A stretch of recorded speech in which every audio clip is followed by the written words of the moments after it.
recognized in the Republic of Kenya as degrees.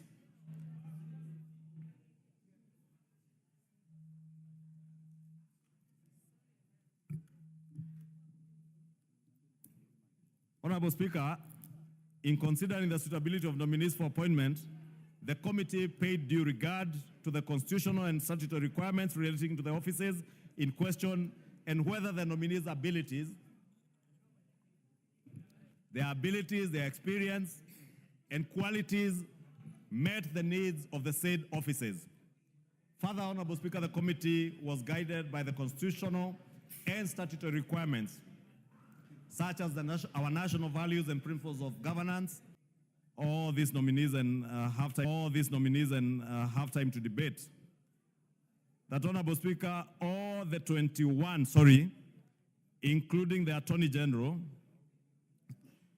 the former Attorney General, Justin Bidan Muturi, Stella Soi, Wycliffe Ambetsa Oparanya, Alfred Nganga Mutua, that out of the 21 nominees, Honorable Speaker, that were submitted to the House, and I said I don't want to read all the names because they are already there on the motion, that we consider for approval the 20 and reject the approval of only one nominee, Ms. Stella Soi Langat. Honorable Speaker, in vetting and in considering the approval of these nominees, Honorable Speaker, the 20 nominees are recommended for approval to take office if approved by this House, Honorable Speaker, because all that the Appointments Committee has done is to consider and vet them for approval of the 20 nominees and to reject the nomination of Stella Soi Langat, who had been nominated for appointment to the Ministry of Gender, Culture, and Arts and Heritage. This lady, Honorable Speaker, is a career civil servant who has extensive experience in public service. However, Honorable Speaker, she did not demonstrate adequate understanding of the docket to which she had been nominated, and the committee found her unsuitable for appointment to that docket. Honorable Speaker, I want to draw reference to members on the report on page 238, Honorable Speaker, and you will see from the observations of the committee on observation number 8 on page 238, the committee did note that the nominee's experience in the public service is marked by very frequent job transitions in various roles. All the 6 different postings. Give the majority leader 5 minutes. I was winding up, Honorable Speaker. I was saying that the nominee's experience in the public service was marked by very frequent job transitions in various roles. All the 6 different postings that the nominee has held do not require any long-term strategic planning. As a result, she has not become grounded in any specific leadership role in the public service. And therefore, it was the feeling of the committee that if you had a nominee like this serving in a high office like that of Cabinet Secretary, she may not sit well to serve the public in a manner envisaged by our statutes and the expectations of the public. Two, Honorable Speaker, that the nominee under 9 failed to demonstrate adequate knowledge of topical administrative and technical issues touching on the Ministry of Gender, Culture and Arts and Heritage, to which she had been nominated. Honorable Speaker, those who are watching, we remember a few of the unfortunate mentions of our honorable ladies without husbands, and this being a gender ministry, Honorable Speaker, it was a feeling of many people across the country that she may not sit well to address gender issues in that ministry. Two, Honorable Speaker, that the nominee is unsuitable for the position to which she was nominated, as she was unable to respond to in a satisfactory manner to the queries raised during the approval hearing relating to gender, heritage, and culture. Honorable Speaker, I will also want to close, Honorable Speaker, by asking members that being nominated to this high office of a Cabinet Secretary is indeed a great honor. And Honorable Speaker, once members of the public or even members of Parliament like the Honorable Andai, Honorable Mbadi, and even the former governors who have been nominated to serve in this high office of Cabinet Secretary have been nominated, it is our solemn duty as members of the National Assembly to vet all these nominees, check their suitability to hold office. There may be a feeling, Honorable Speaker, that this or that nominee may not sit well in a certain docket. But again, in line with Article 152(2) of the Constitution, the prerogative to reassign dockets is vested on the President. Honorable Speaker, I know there were feelings that probably this particular person, his qualifications, his experience, would sit better in another ministry than the ministry they have been nominated to. And it was our feeling, Honorable Speaker, in the Committee of Appointments, that we do leave that to the President in his own prerogative to realign and reassign dockets as time may demand, and also as he may find fit in terms of where he wants to sit his nominees and his cabinet secretaries in an endeavor to deliver to the people of Kenya. Therefore, Honorable Speaker, in conclusion, on behalf of the committee, allow me to thank all the nominees for offering themselves to serve the country. And in the words of Martin Luther King Jr., who once said that life's most urgent question is what you are doing for others.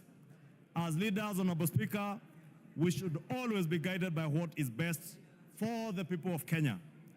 The House is mandated to either approve or reject nomination for appointment based on suitability, and the outcome can be either an approval or rejection. An approval simply signifies a committee established that a person is suitable for the office to which he has been nominated. In the same lens, Honorable Speaker, a rejection. Honorable Speaker. Order, members. Order. Kiborek. Honorable Speaker, I was saying, in the same lens, a rejection only connotes a person's unsuitability to the office to which he or she is being nominated, and is in no way an indictment of the capability or competence of a nominee to perform other responsibilities. I say this, Honorable Speaker, with all due respect to the nominee, Ms. Stella Soy, that her rejection is not an indictment in any way of her capability or competence to perform other responsibilities. It is only her suitability to hold the position of Cabinet Secretary for Gender. And therefore, His Excellency the President has the prerogative to nominate her into any other position other than that position that she had been nominated for. And the President is also has the prerogative to nominate another person from the same region, the same area, the same village. Give him 2 minutes. I would encourage the President to nominate another equally qualifying candidate from the same region, the same place, and as I said, with requisite experience and qualifications to serve, someone suitable to serve in that office. Honorable Speaker, with those many remarks, I now beg to move and ask all of you, honorable members, all of you, in one accord, to support this report where we all put in a lot of man hours up to late this morning, Honorable Speaker, when we adopted this report, having considered all the issues that came before the committee. And I am confident once approved, this new cabinet and those that will be vetting this Friday, and if we adopt this report as it is, when a replacement for this lady is nominated and vetted, we'll have a cabinet that, in the words of Martin Luther King, will serve the people and will look at what they can do for others, not for themselves, Honorable Speaker. I beg to move and take this opportunity to ask all of you to support this report, as I request my counterpart and my good friend, the Honorable Junet Mohammed. I don't know whether he is now the minority whip or the incoming leader of minority, the Honorable Junet Mohammed, to second. Thank you, Honorable Speaker. Thank you, Mr. Speaker, for giving me opportunity. Mr. Speaker, from the onset, I stand to second the motion, Mr. Speaker, for the approval of the nominees.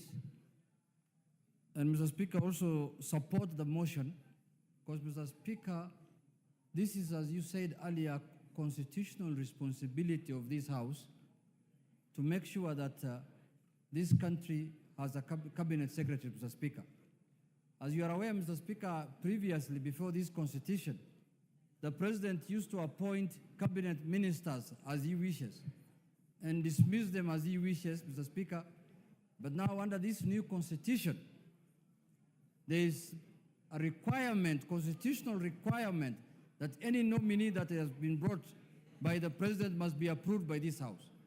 And today we are here, Mr. Speaker, exercising that constitutional mandate. And that's why I want to urge my colleagues to take this matter of the approval very serious, Mr. Speaker. The confirmation of cabinet nominees, Mr. Speaker, is not just a procedural, Mr. Speaker, formality, but it's a vital process that shapes the trajectory of the governance of our country, Mr. Speaker. Mr. Speaker, long time, and you are a veteran politician as you are a lawyer. Mr. Speaker, the president used to nominate anybody if he feels like. Whether you are academically qualified, whether you have the experience, doesn't matter. Even if you have never stepped in a classroom, Mr. Speaker, the president has the prerogative to appoint you as a minister. But at this point in time in this country, Mr. Speaker, you will be nominated and Parliament will look at your suitability and whether you have the capacity to perform, Mr. Speaker.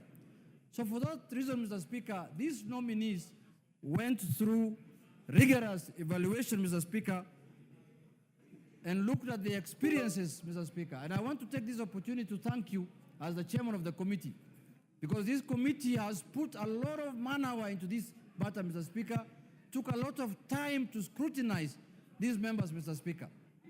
And every nominee appeared before the committee in person, and all questions have been put across to them, and a lot of them answered, Mr. Speaker, satisfactorily as per the report of the committee. But, Mr. Speaker, the question that we need to ask ourselves is that why are we in this situation at this point in time, Mr. Speaker? Why are we vetting ministers again mid-term, Mr. Speaker, when the term of the election has not ended, Mr. Speaker?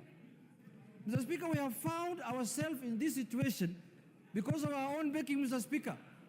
And one of the things that has come out in the vetting process is that the issue that has brought us to this situation was captured very well in our vetting process, Mr. Speaker. And we captured that the issue of arrogance, opulence, and show-off, Mr. Speaker. And we put those questions to the nominees, and majority of them took their time to answer that question, Mr. Speaker, and told us that they are not people of show-off. Order, members. Order. Members on the majority side, try and minimize your levels and tones of conversation so Mr. that Speaker, we can follow the proceedings. Mr. Speaker, members of the majority side, some of them are being disturbed by what has happened in the vetting committee, the rejection of one of the nominees, Mr. Speaker. Mr. Speaker, we must have a vetting committee. And what the committee has done must be taken very serious, Mr. Speaker.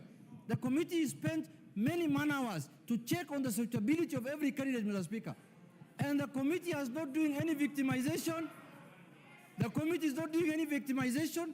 The committee did their work in accordance with the Constitution and the laws of the country, Mr. Speaker, the Parliamentary Approval Act, Mr. Speaker. If a nominee is incompetent, the committee cannot say anything other than that he is incompetent or she is incompetent, Mr. Speaker. Mr. Speaker. Order. Member for Keyo South. Order. Take your seat, Junet. Member for Keyo South. I'll give you an opportunity to have your say. This is not a public rally. This is the National Assembly of Kenya. The right for everybody to say what they are saying corresponds with the right for everybody to listen to those who are saying. Just listen to your colleagues, you'll also be listened to in the same decorum.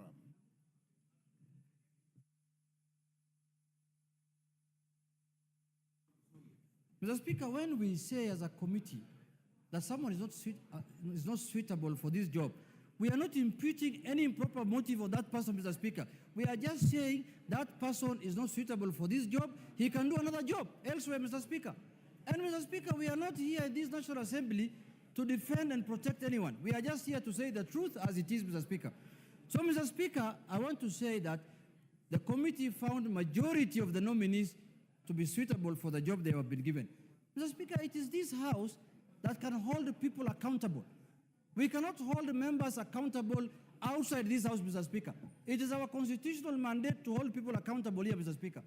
What is the point of sending someone to a job and after a year and 2 years again, you have to recruit again afresh, Mr. Speaker, like what is happening now, Mr. Speaker? We must take our job very serious this time because the ministers that we vetted at the beginning of this term were assumed that they are going to finish their term up to the election, Mr. Speaker. But they couldn't do.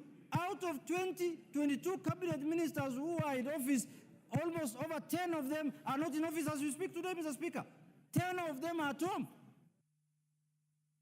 Give him another 5 minutes. More than half of the cabinet that was vetted by this House, Mr. Speaker, at the beginning of the term are at home. They have all been dropped because of reasons, incompetency, and other issues. So, Mr. Speaker, it is the prerogative of this House to decide who is going to be approved and who is not going to be approved. But we must take the report of the committee very serious because the committee did public participation.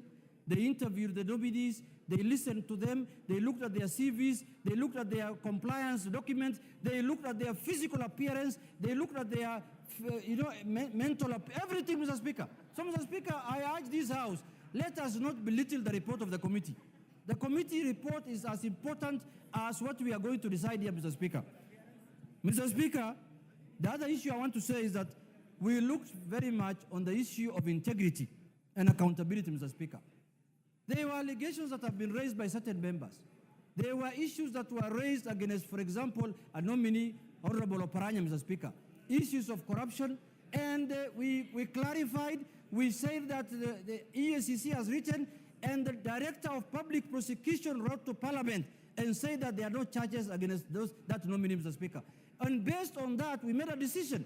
And himself, he appeared there and said, if there is any iota of evidence on him, on allegations of corruption, he is willing to resign, even if he's appointed, Mr. Speaker. Issues of drugs were raised about Hassan Ali Joe. The Minister for Interior, by then George Saitoti, came here and brought a report against him. Later, a report was brought to Parliament a week later that cleared him, Mr. Speaker. We looked into all those issues, Mr. Speaker, and we cleared all those people. Issues of opulence, sideshow, what's called, arrogance, and sort of were leveled against Honorable Murkomen. We looked at him, he came with a tie and a suit that did not look very expensive for that day. He should not put on another one going forward. He should continue with the same ones that he came to the committee, Mr. Speaker. And it was clear on those points, Mr. Speaker. Mr. Speaker, we looked at the issues of commitment to public service, Mr. Speaker. Most of the nominees showed high level of commitment to public duty, Mr. Speaker. You could see the way they were answering the questions, and they said that they are willing and ready to serve the country, Mr. Speaker. Mr. Speaker, in conclusion, I want to say this. There is nothing that stops this House to impeach any CS who does not perform his functions again. That responsibility again is with us here, Mr. Speaker. And the day a CS nominee does not perform his functions in accordance with the Constitution and in accordance with the wishes of Kenyans, we have the responsibility again to remove him from office and to impeach him. Lastly, Mr. Speaker, I want to urge the nominees that once you assume office, Mr. Speaker, kindly have in mind what Kenyans expect of you, Mr. Speaker. We interviewed the nominee for Interior, Mr. Speaker, and we told him there are many complaints about deaths in this country when people are demonstrating. He has to make sure, he has to put into consideration the sanctity of life, Mr. Speaker, that Kenyans must not die for exercising their freedoms and rights, Mr. Speaker. Demonstration is allowed in the country, but also the rights of other Kenyans must be respected when somebody is doing a demonstration, Mr. Speaker.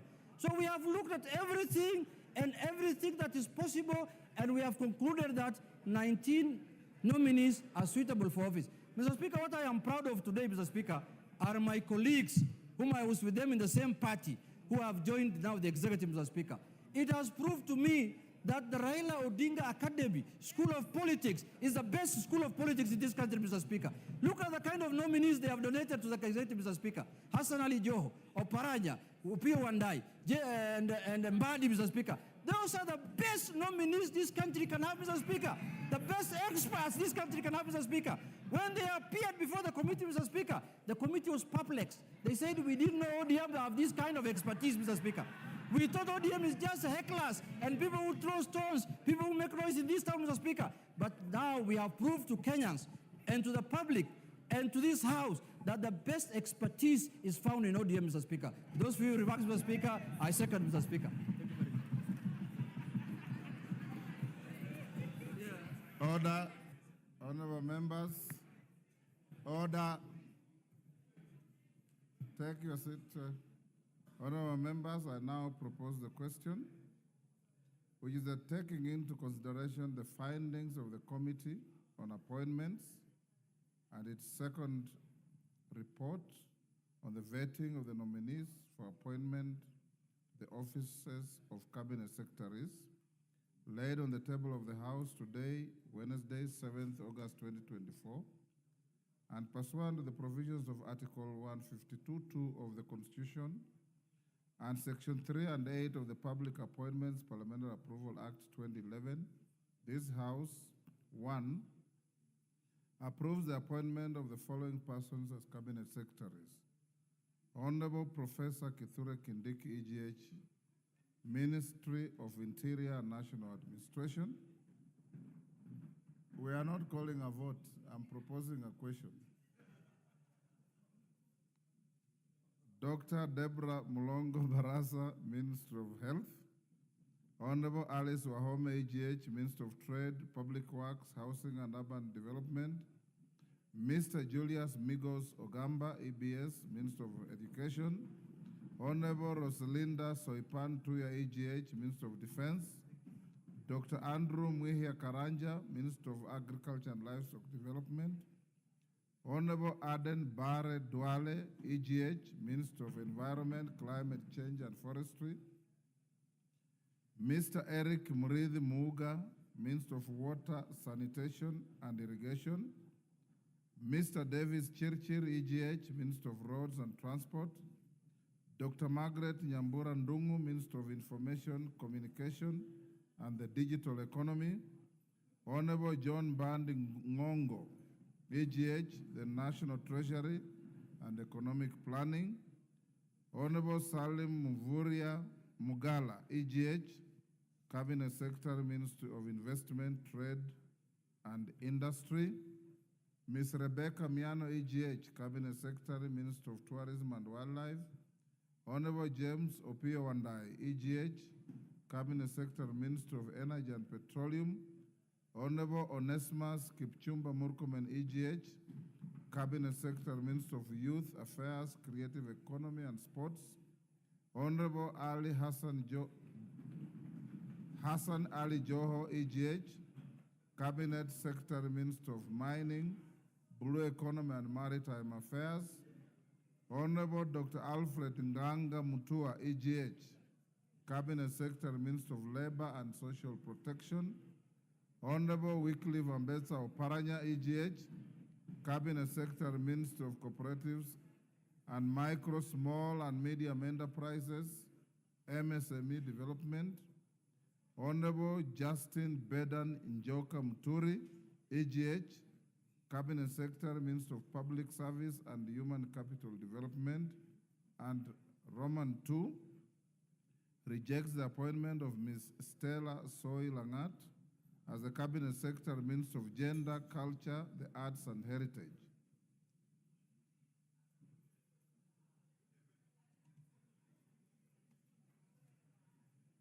Washira Karani.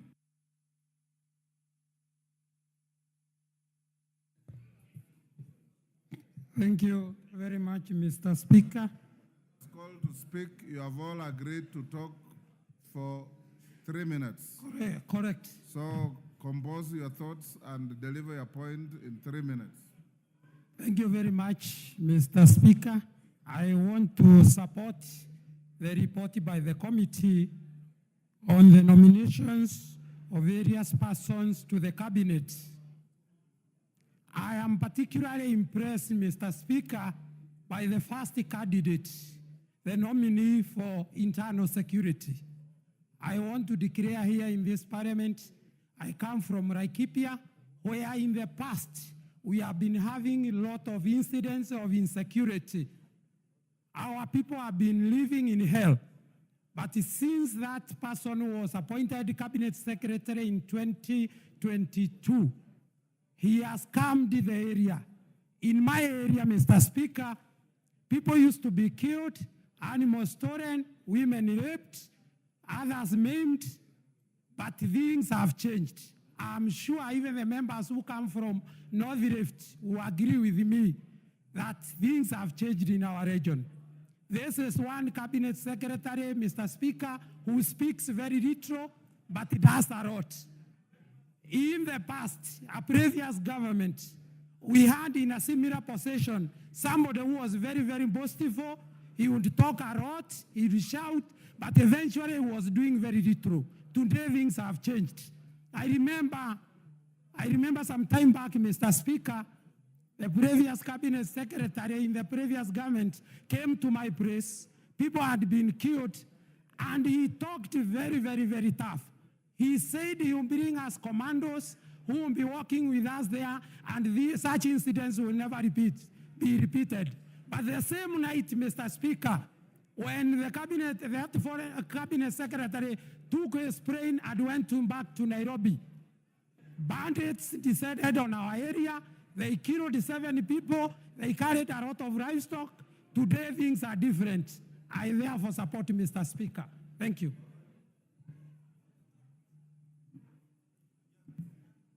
Wilberforce Oundo.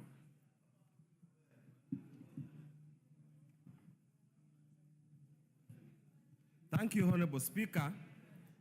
I stand here to support the report of the Committee on Appointments. Honorable Speaker, while I have many reservations on some of the nominees that were proposed in this report, but since the committee mandated by this Parliament and the Constitution of Kenya has done its job, it will be utterly unfair to contradict what they have done. Honorable Speaker, of course there are members who have been proposed with dubious academic papers, light academic qualifications, but that's what the appointing authority wanted. And I want to quote what Honorable John Mbadi said here when we were vetting the first cabinet, that since he wanted a skunk, let's give him the skunk, and I hope he'll not have to come back to again seeking another line of support. Honorable Speaker, on the rejected committee members, having read through the report, Honorable Speaker, from paragraph 1065 all the way to the end, Honorable Speaker, nobody has got any issues about the qualification of the nominee. But looking at the answers given in respect of very pertinent issues concerning gender, Honorable Speaker, I concur with the committee that she's not qualified for this particular assignment, and it will be probably prudent for the appointing authority to consider other assignments. And I would actually suggest, Honorable Speaker, since she has extensive knowledge in public administration, probably to be prudent for the President to swap her with Bedan Muturi, so that he can go and handle that particular aspect, and so that Bedan Muturi can actually come to gender. Because, Honorable Speaker, there is a very growing misconception, Honorable Speaker, that gender is about women. Gender is about both men and men and women. Gender is about boys and girls. Why is it all the time, Honorable Speaker, when they appoint a gender CS, they only look for a woman? So that's why we continue to marginalize the boy child, we continue to frustrate the men, and that's why you see there is mental health issues in this country. It's time, Honorable Speaker, if we talk about gender, let's be gender sensitive, let's not be gender discriminative. Honorable Speaker, as I conclude, we are vetting these cabinet secretaries to go and serve the people of Kenya as provided in the Constitution. Yes, they serve at the pleasure of the president, but they must know they are serving the people of Kenya. And the people of Kenya are represented by this representative who are here. We hope they will not go to the office and block members of parliament from accessing to present issues affecting the people of Kenya. With those few remarks, Honorable Speaker, I support the report. William Kamket.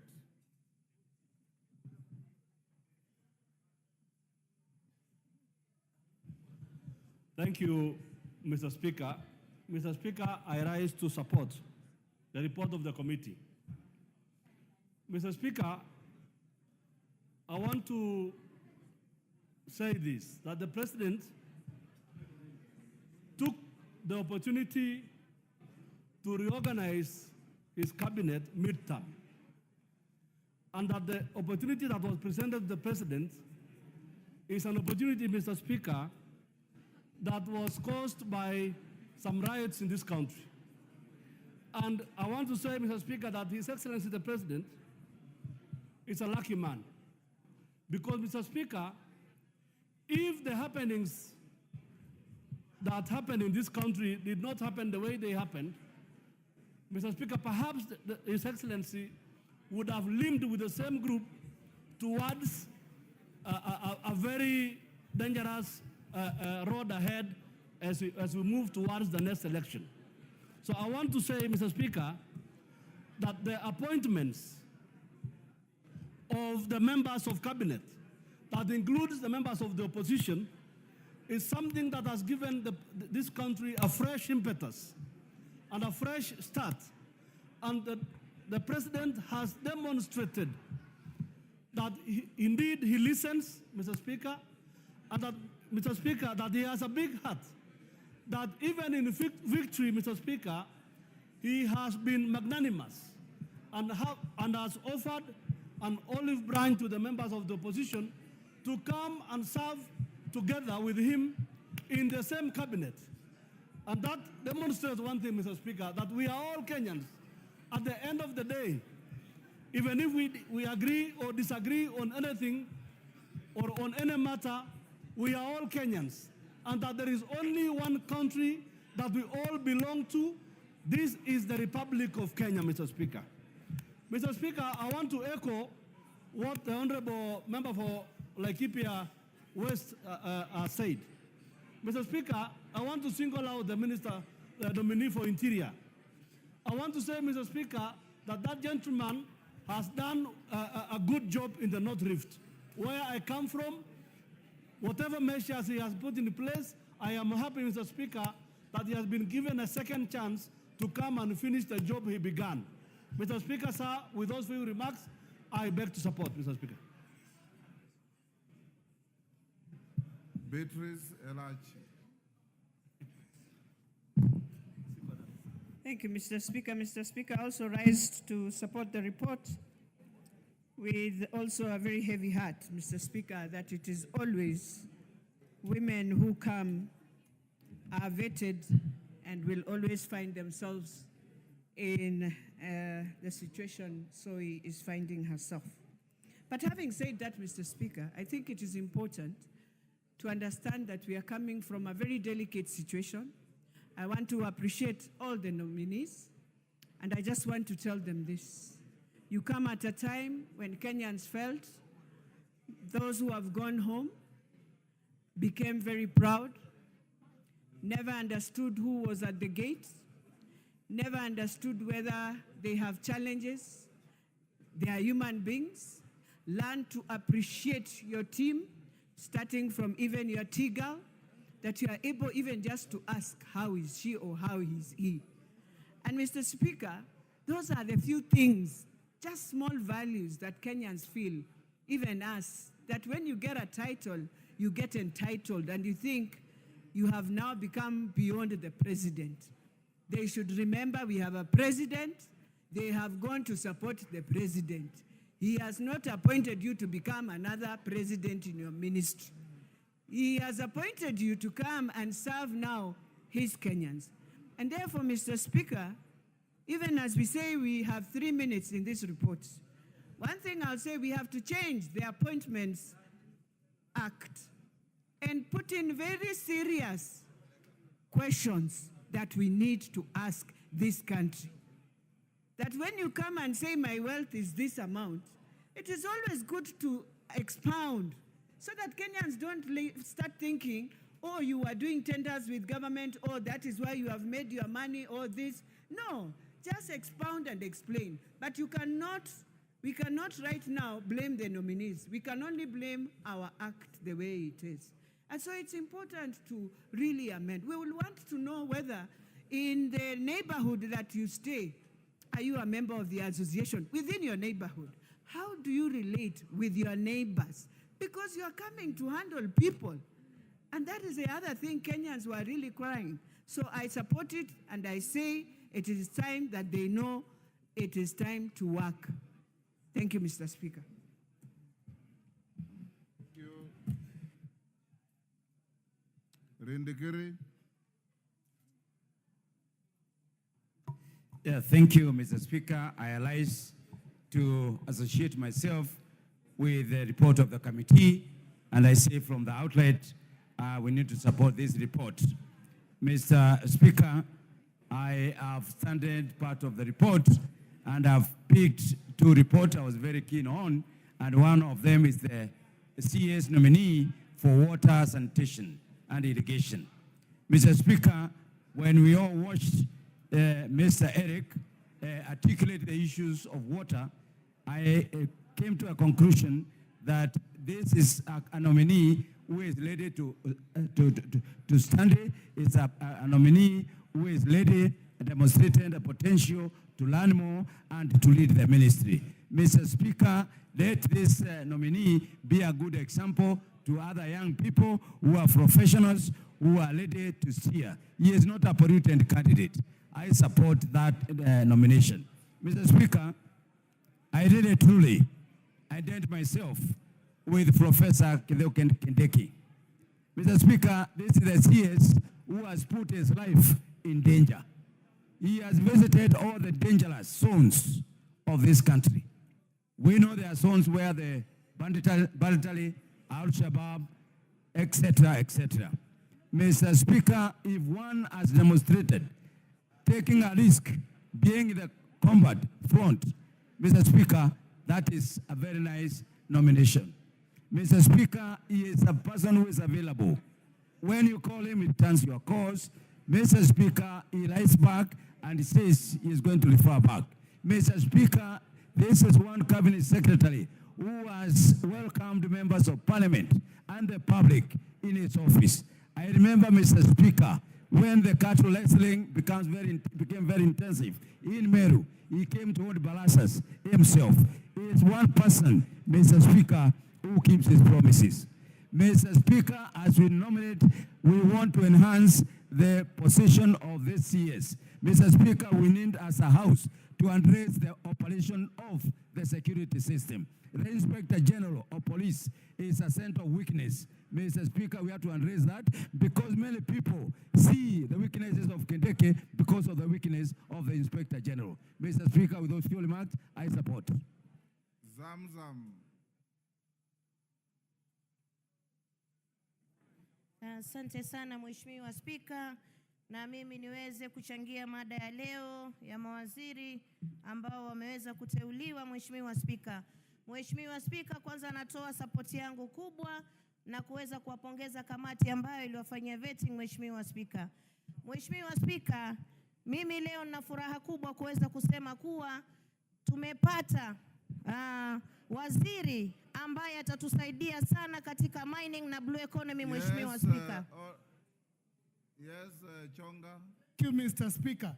I know the Parliament also gives us an opportunity to learn more about language. Is it in order for the member to use both Kiswahili and English? Because nataka kupongeza ile vetting. I think vetting is in English. Tungetaka kujua kwa Kiswahili. In Kiswahili, what is vetting, Mr. Speaker? So that we can learn more of what she has. Thank you, Speaker. Zamzam. Asante sana Mheshimiwa Spika, zote lugha mbili zinakubalika katika taifa. Na Mheshimiwa Kenchonga, wakati tuna mada muhimu kama hii, sisi tumepata kiongozi jasiri sana. Wakati mwingine usinizuilie dadako kuzungumza na nitoa mastimu. Mheshimiwa Spika, napenda kusema kuwa Mheshimiwa Mr. Speaker, I know my sister is a first timer.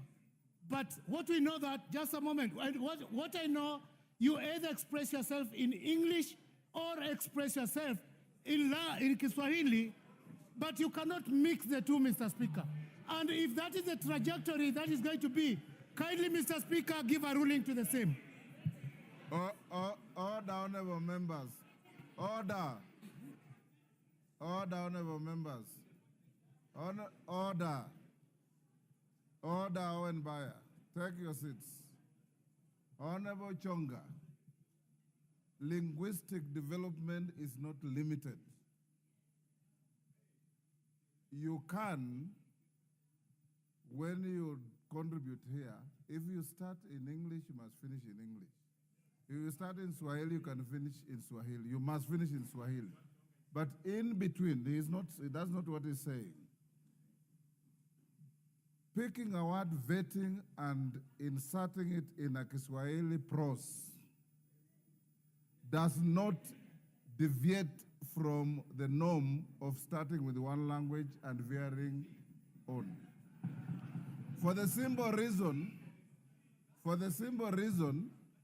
that we even have words like safari in English. It's a Swahili word. And you can be talking in English, say safari, and somebody stands up like Chonga and says you have gone into Kiswahili. So Mama Zamzam is perfectly in order. You never can tell in another 10 years, vetting might find itself in the kamusi ya Kiswahili. Asante sana Mheshimiwa Spika, na naomba dakika zangu 3. Mheshimiwa Spika, niweze kwanza kuchukua fursa hii kumpongeza Rais wa taifa hili Mheshimiwa William Samoei Ruto kuweza kutuchukulia ndugu yetu wa Pwani Hassan Ali Joho kama waziri wa madini na uchumi samawati. Mheshimiwa Spika, hii ni wizara ambayo imeshika sana sehemu kubwa na uchumi mkubwa wa taifa, Mheshimiwa Spika.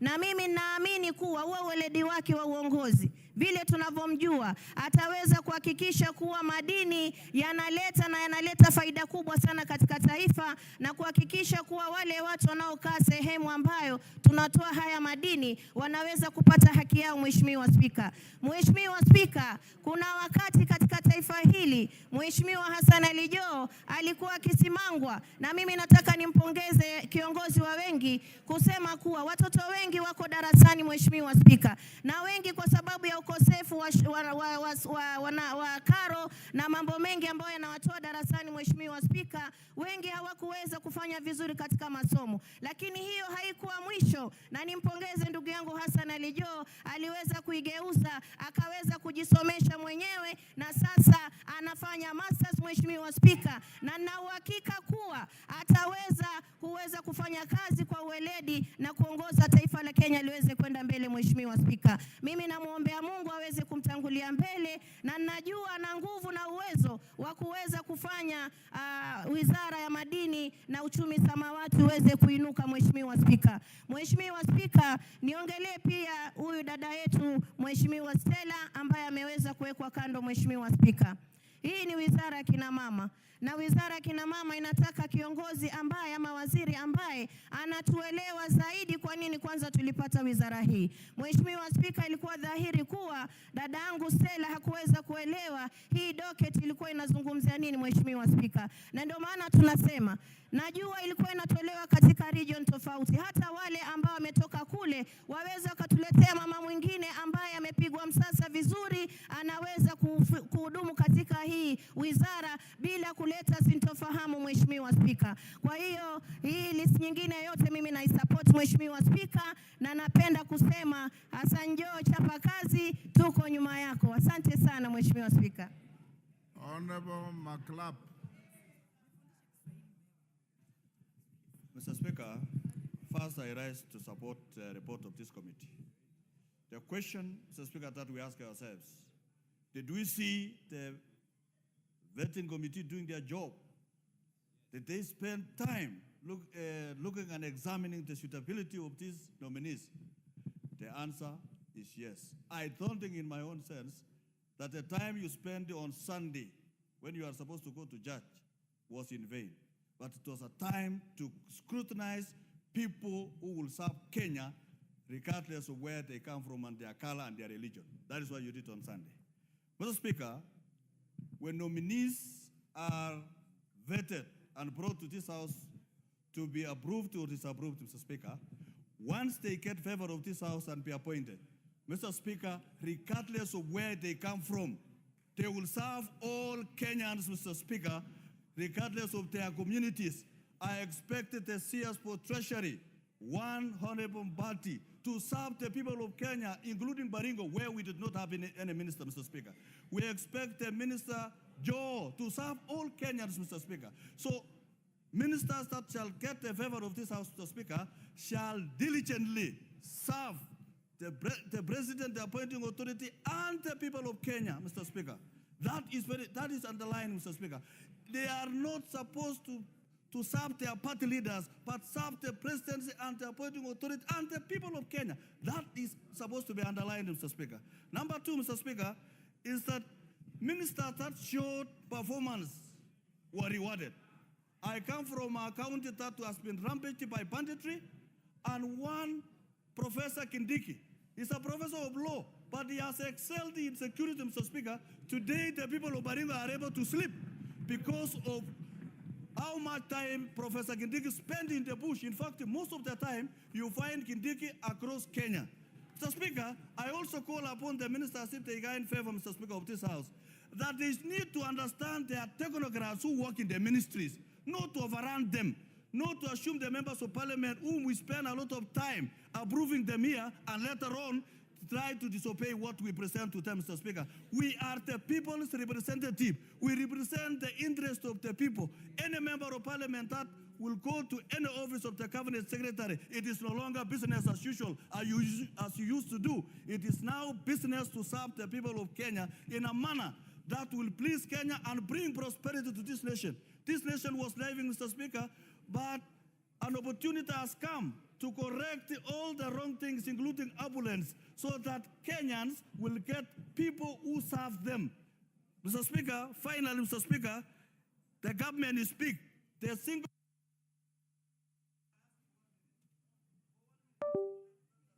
Give him 1 minute. Mr. Speaker, 1 minute. government is big. I asked the appointing authority, find favor, because this lady did not during the vetting did not communicate properly, and suitability was not correct. But the appointing authority find favor to place this lady in any place in government, Mr. Speaker, so that the people where they come from, where they have seen hope, will have hope and continue. And finally ask the appointing authority, find favor and appoint someone from Baringo, a lady, so that this country can move forward. Thank you, Mr. Speaker. Adan Kainan. Thank you, Mr. Speaker. Mr. Speaker, Kenya is a representative democracy where the current constitution vests or confers powers to each of the three arms of government. Mr. Speaker, the reason why under the current constitution, pursuant to Article 152, the president nominates, Parliament vets and approves through the participation of the public. Mr. Speaker, what the committee has done is to put into context the constitutional role of each of the three arms of government. Mr. Speaker, having said this, we need to reflect on what has happened to the cabinet that has been dissolved. Mr. Speaker, some of the things that I have noted, and I know you have been around and have been around, some of the things that I have noted is when you are appointed to a public office, civility is not a sign of cowardice. One of the things that was missing in the just dissolved government was that civility, humility, and humbleness. What I want to ask, to the extent that I saw one of the lady ministers, former, always task her bodyguard to carry her bag. I want to ask and plead with my good sisters, in the African culture, that is an abomination. It's an abomination and should not be allowed. It's actually an abuse of office. Mr. Speaker, having said that, if you see the members here, Mr. Speaker, Article 1 of the Constitution, vests powers. Lillian Kogo, what's the problem? Thank you so much, Honorable Speaker. I want to bring it to the attention of my senior that when somebody holds a bag for a woman, it has nothing to do with culture. And we are not going to attack the person of women at their place of work. Men, Honorable Speaker, men don't carry bags, women carry bags. And it could have just been in a state of emergency. So as we discuss the approval of this particular honorable Kenyans, let us leave women alone. Honorable Lillian Kogo, that is hypersensitivity, honestly. Because Honorable Kainan did not say men are given bags by women to hold. He said women giving men bags to carry for them because they are their security, and he thinks that is not right. That's his opinion. Go on. And I don't see that as an assault on women. Thank you. I really respect my good sir. Mr. Speaker, the reason why I say this is because we are Africans. And each one of us, the ladies must be respected, the men must also be respected. The role of a bodyguard is clearly defined in their job description. It's not to carry the bag of anybody, but to take care of the security of that particular individual. Mr. Speaker, I say this. The reason why we have this, and I want to urge those nominees who are likely to approve in the next few, please humble yourselves. This house should not be a conveyor belt for CSs. When we vet them and approve them, we should hold them to the highest standards of accountability. That is the only way the role of this August House will be respected. It's not just a matter of approval, Mr. Speaker. The group who are there, some of them, Mr. Speaker, it was difficult to fix an appointment. It was difficult to get them on telephone. It was difficult to see them. They're like in another world. Once the group who will be approved today, please desist. Otherwise, we'll invoke the provisions of the law to bring you down just the way we approve you today. Mr. Speaker, having said that, the reason why we have this is because we failed in our constitutional pursuit. Mr. Speaker, I want to ask these members, as we reflect on the dynamics, the changing dynamics, can we think of the Bomas draft? And do you know the provisions? Why did we lose that sanity? What happened? Why did we throw away the role of the member of parliament? I want you to think as we do this, because Kenya is a very dynamic country. Can we think of bringing back the Bomas draft so that the role of the member of parliament, as clearly enshrined in Article 1, is manifested in the management of our nation day-to-day activities? Otherwise, as we are floating.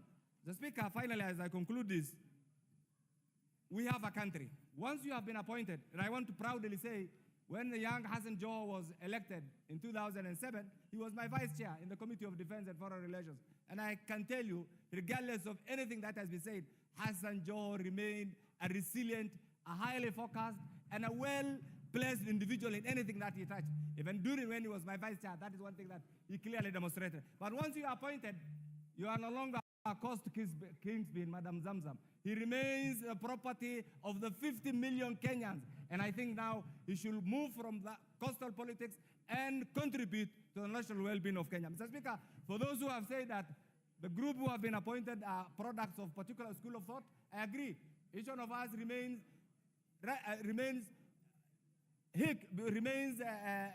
persuaded by particular group in particular political thought. Mr. Speaker, that's notwithstanding. Once you have been nominated, once you have been approved, you remain the property of the Republic of Kenya, and wherever you are, whichever ministry, serve the interests of the people of Kenya. And I support the list. Thank you, Mr. Speaker. Nyakundi.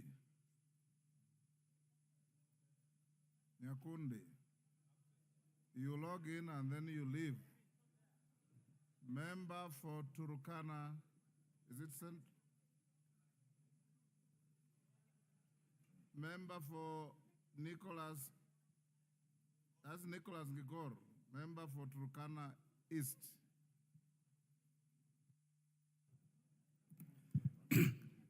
Thank you, Mr. Speaker, for giving me this chance to add my voice in support of this list and the report of the committee which you shared yourself.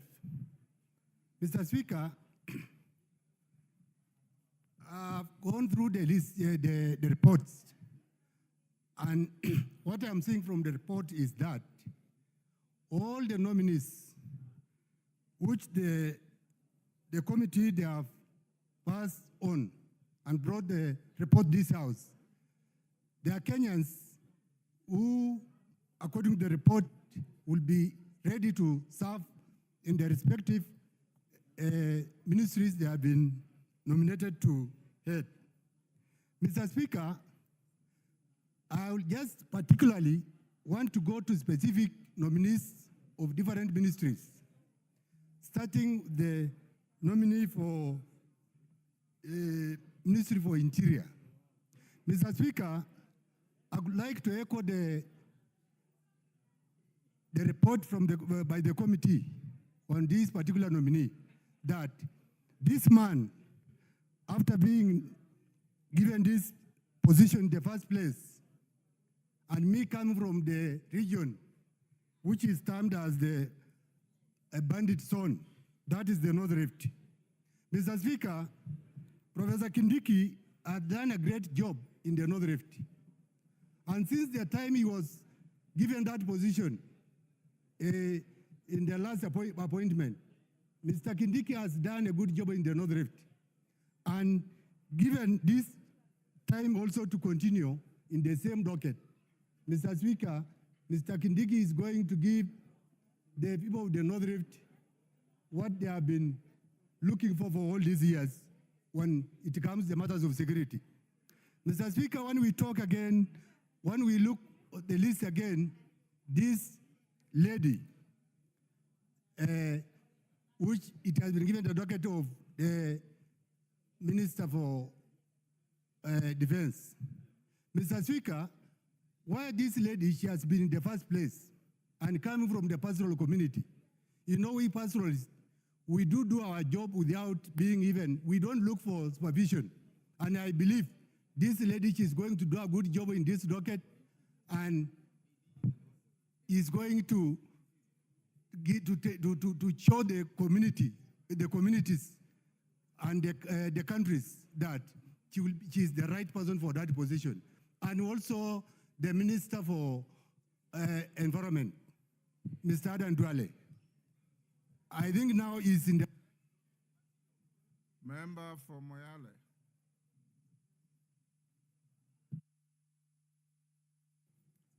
Thank you, Mr. Speaker, sir. First, I want to congratulate the President of the Republic of Kenya for making a wise decision to get people from across the country into his cabinet. Mr. Speaker, imagine a Turkana woman will sit in the cabinet of Kenya. That one, Mr. Speaker,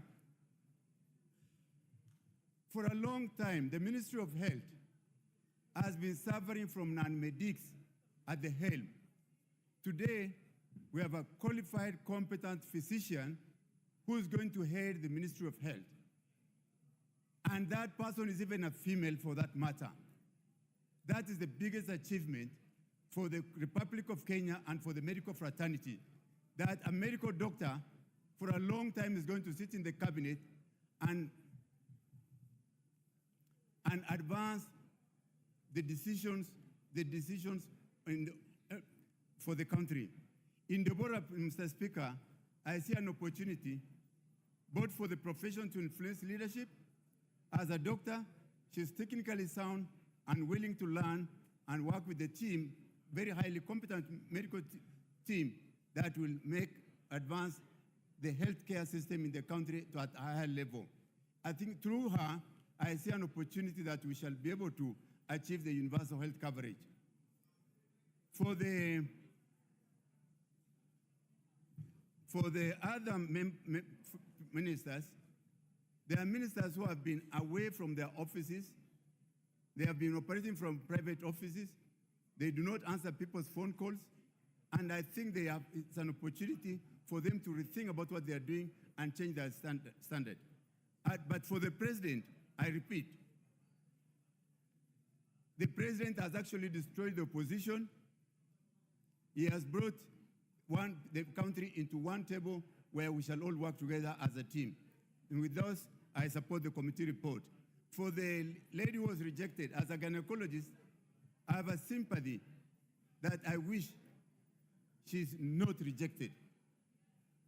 As a woman, as a doctor who looks after the health, welfare of women, that woman is highly qualified.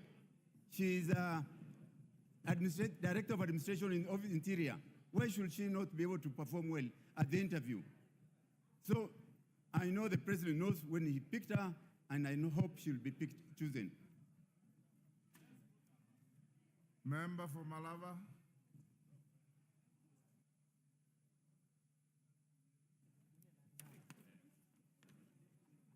Yeah, thank you, Mr. Speaker. I also arise to support this report and thank the President for what he has done for this country. In my opinion, these persons who have been nominated actually are competent enough to serve the country. And I would like to urge these particular persons that they should serve the country and particularly help the President. You know, some of the CSS who have been dropped, Mr. Speaker, they could not articulate government policies, government programs, and I would urge these ones, because they are competent enough to ensure that they've done this to assist the President. Mr. Speaker, I want also to specifically appreciate the President for nominating 2 more persons from Western Kenya to serve in his cabinet. This is Oparanya and Mulongo. And we appreciate so much because now we have 3 of them in the cabinet, in addition to the Prime Cabinet Secretary, and we support the President. We appreciate the President.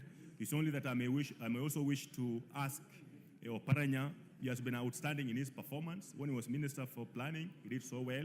When he was Governor, he was ranked topmost. When he was a Member of Parliament, his CDF was ranked the best in the country. I would urge him, because when it comes to formation of cooperatives in Western Kenya, they are weak. Those cooperatives are not so many in Western Kenya. The people in Western Kenya do not really embrace cooperatives. I would urge him, as he serves the entire country, he also focuses so much on Western Kenya to ensure that he has sensitized the people on the importance of cooperatives. He has sensitized the people on the value of the Hustler Fund, which many other communities have embraced and really benefiting from it. I want also to urge that the new CSS who have been nominated, they actually consult a lot from the CSS who have been reappointed in the cabinet, because those CSS who are doing so well, and I believe if this can consult them, quite a lot will happen with in the country. Mr. Speaker, some of the CSS who have been dropped were so arrogant, and I would urge the present one now, they become down to earth in terms of their service, and they should know their ministries quite well, so that even when they appear before departmental committees, they know what they're talking about, they know what they are presenting before the committee in terms of their ministries. Otherwise, I support this report. Thank you. Opondo Kaluma. Honorable Speaker, I thank you very much. Honorable Speaker, before the nomination of the last batch of the nominees herein, I spoke here very passionately about the need for the appointing authority to always comply with the provisions of Article 232 of the Constitution, in particular sub-article 1, G, H, and I. Honorable Speaker, when I spoke so, I did not know who the President had under consideration. But I was speaking because when you come from Homa Bay across Migori to Nyamira and Kisii, we had only 1 CS in Machogu formerly. And we had only 1 PS in Raymond Omolo for Interior and National Security, for whom we had thanked the President. Honorable Speaker, allow me therefore to start by thanking His Excellency the President for not just ensuring ethnic and regional balance, but for remembering minorities living within Luo Nyanza. Honorable Speaker, it is the first time a person from Luo Nyanza region, not necessarily a Luo, has been nominated to be appointed, if this House approves, as the Cabinet Secretary in charge of Treasury.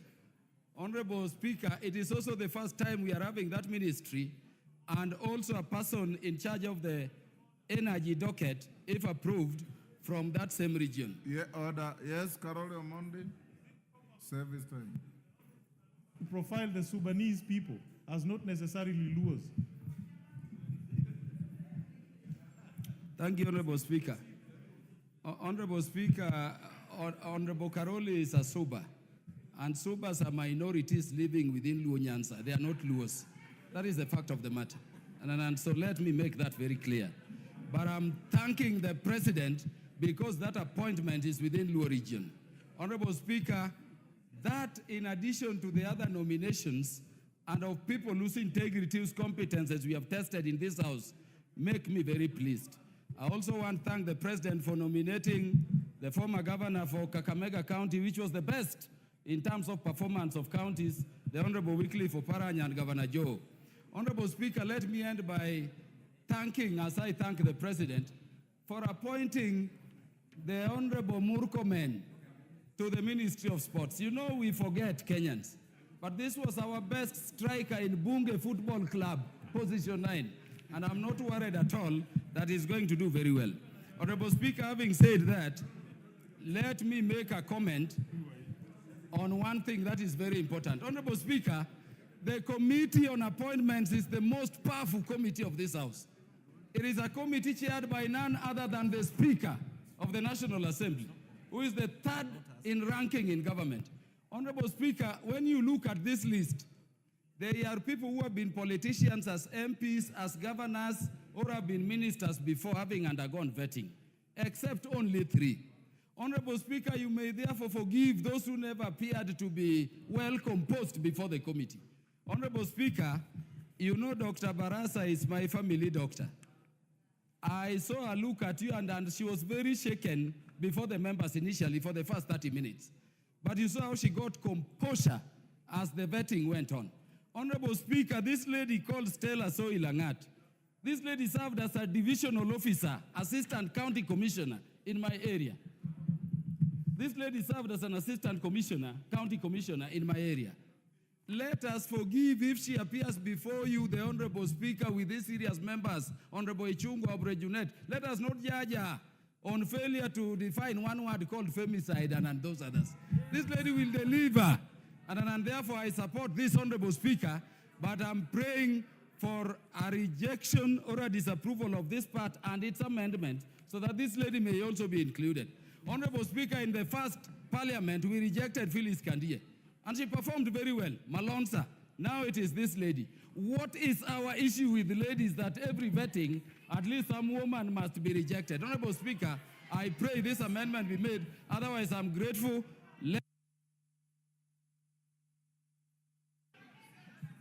DK. Thank you, Honorable Speaker. I want to set the record straight that I support the report of the Committee on Appointment with reservations on the rejection of Stella Langat. As we have heard, the lady has been a director at the Interior State Department, and the fact that maybe during that day she didn't wake up properly so that she can be able to answer the questions does not necessitate us negating, because I also followed her very closely, and I can tell that she spoke very good English, and she never spoke Kalenjin throughout the interview. So I want to urge this House. I want to urge this House that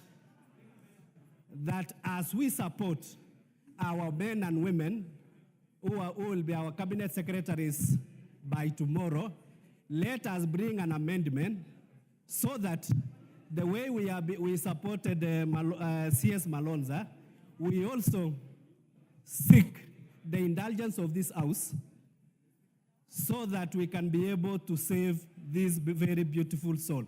Because in our Kalenjin culture, they say that during an initiation ceremony, when a young man or a young woman just comes uninvited and he sees the ceremony, then it follows that she or he has to be initiated. So I also dare say that given that this beautiful lady has seen the ceremony, let us allow her to serve, and from the service, we can determine whether she is able to serve or not. As I finish, I want to support the nominees, especially my chair for PAC, Honorable There is Mbadi. order. I know Order, DK. There's a point of order from Wamumbi. Thank you, Mr. Speaker. Mr. Speaker, I want Honorable DK to clarify whether he is supporting the lady because she is beautiful or whether he is supporting her because of her capacity. Thank you, Mr. Speaker. I think the lady, I know her, she has a very beautiful brain, she is elegant, and she can perform. So, so as I finish, I know my friend Honorable Mbadi, Chirchir, Honorable Murkomen, and all the other nominees are going to perform wonders. The only thing we urge the CSS, let them avoid opulence as much as possible, because that is one of the issues that the Gen Z raised, and we don't want to see it going forward. Thank you very much. I support the committee's report. Naisula Lesuda.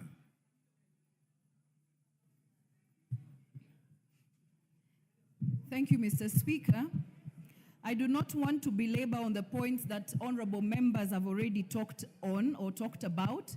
And one of them is what Honorable McLab said, that the CSAs who will be approved by this House will not be serving their communities or their regions or their political parties. Because I wonder where other communities who have never had a cabinet secretary in this country, when they will ever be given an opportunity to show their competence and also suitability to serve.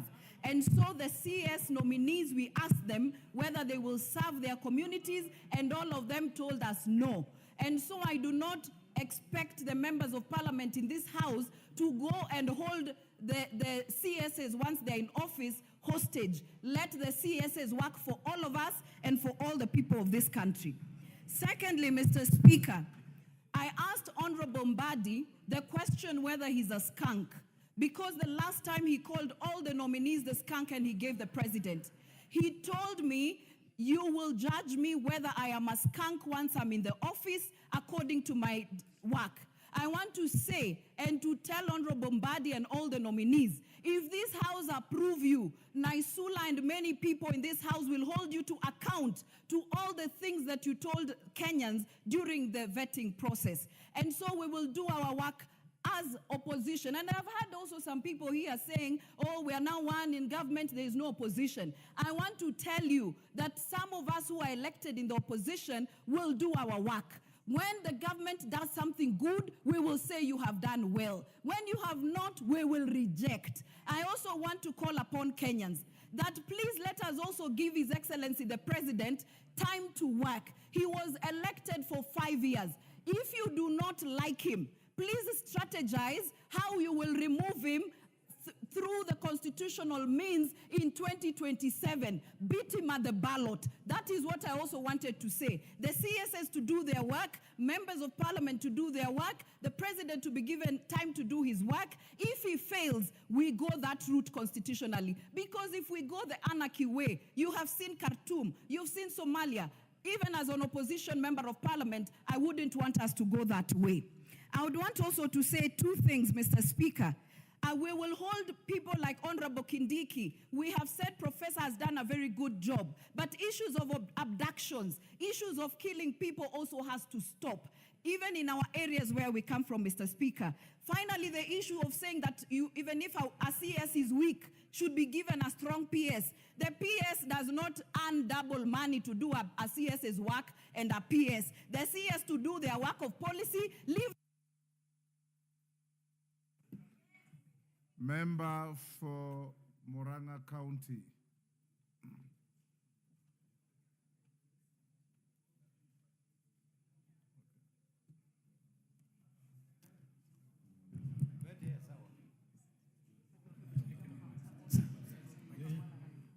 Give the mic to Betty Minor. You are switching the mic in the wrong places.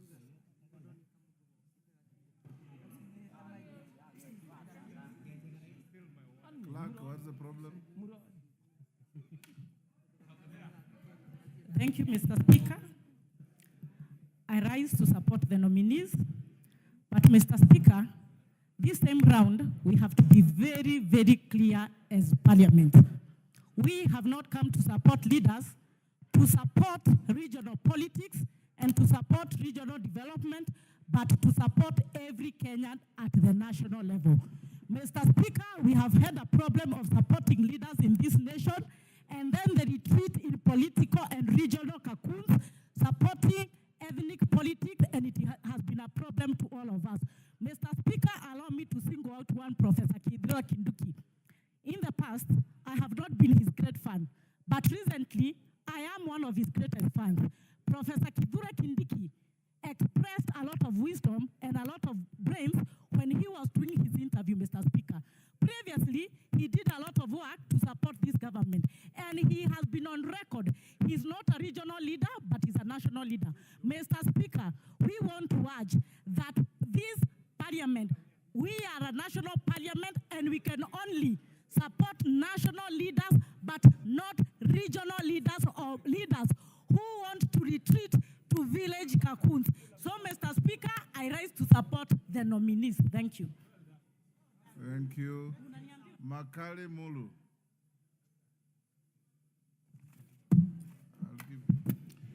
Yeah, thank you very much, Honorable Speaker. Honorable Speaker, I want also to add my voice to this important debate. And I will say I'm supporting the report, but with a number of reservations. The first one, Honorable Speaker, is the issue of regional balancing. Honorable Speaker, you have heard a number of members saying they don't know whether they will be able, when they will be able to get a cabinet secretary. And it is important that, Honorable Speaker, even as we continue appointing people to this important office, that regional balancing is ensured. And more so, the issue of disability, Honorable Speaker. I was very keen looking at who's been vetted, and I still think as a country, we have a lot to do in the area of disability, Honorable Speaker. For purposes of inclusion, because most Kenyans are saying there is a problem with inclusion, I think it's important to bring these brothers and sisters of ours to some of these senior positions. The other issue, Honorable Speaker, which I want to mention, Honorable Speaker, I've looked at the report very quickly, and the comments by the DPP and the comments by the EACC, Honorable Speaker, to me is a bit worrying. That the DPP comes and says he has no case with a particular nominee, but the EACC says they have an issue. These are departments of the same government. Honorable Speaker, there is no way both of them can be saying the truth. One must be saying the truth, the other one must be lying to Kenyans. And it is important, Honorable Speaker, when these cases come up to a FETI committee like what you are chairing, Honorable Speaker, that we allow time to sort out these issues. Kenyans are not stupid to believe one office and not another one. When the DPP says he has no case to answer, and the ACC says they have a case to answer, it's a problem, Honorable Speaker. Honorable Speaker, the other matter is, we have gotten some members of the minority being appointed to the majority. Honorable Speaker, the truth of the matter is, we cannot have the majority being also in the minority.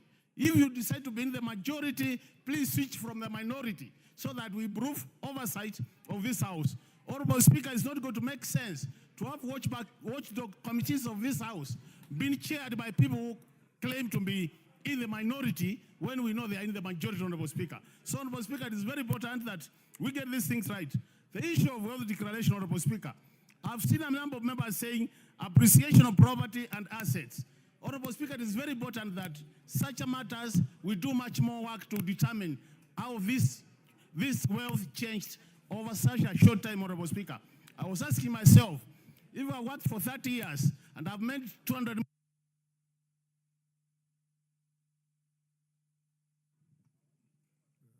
Osoro.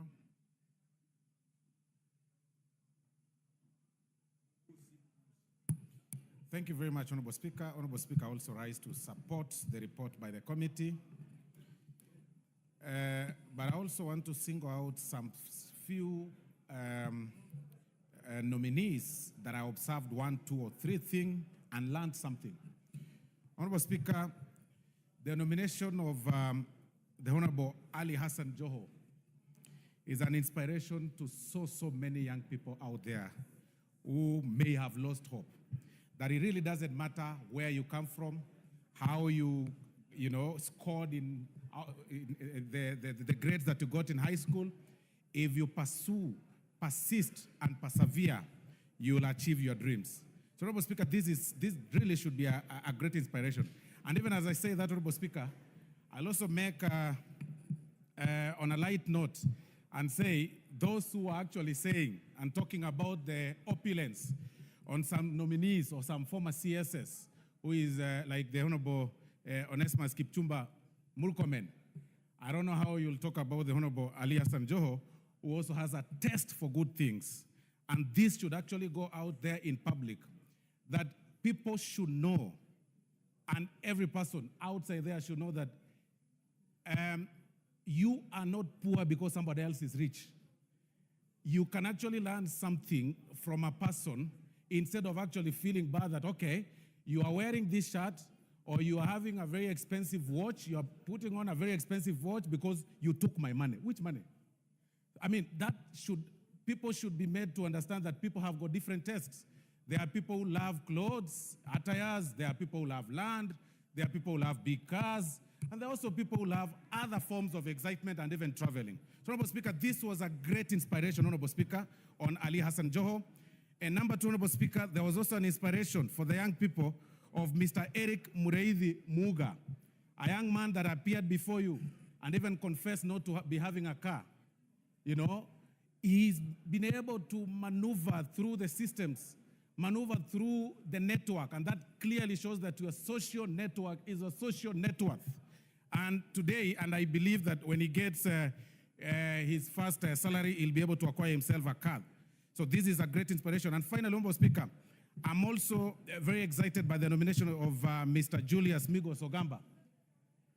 Before he appeared before your committee, Honorable Speaker, in the corridors of Parliament, members were saying that ministry possibly required a career educationist.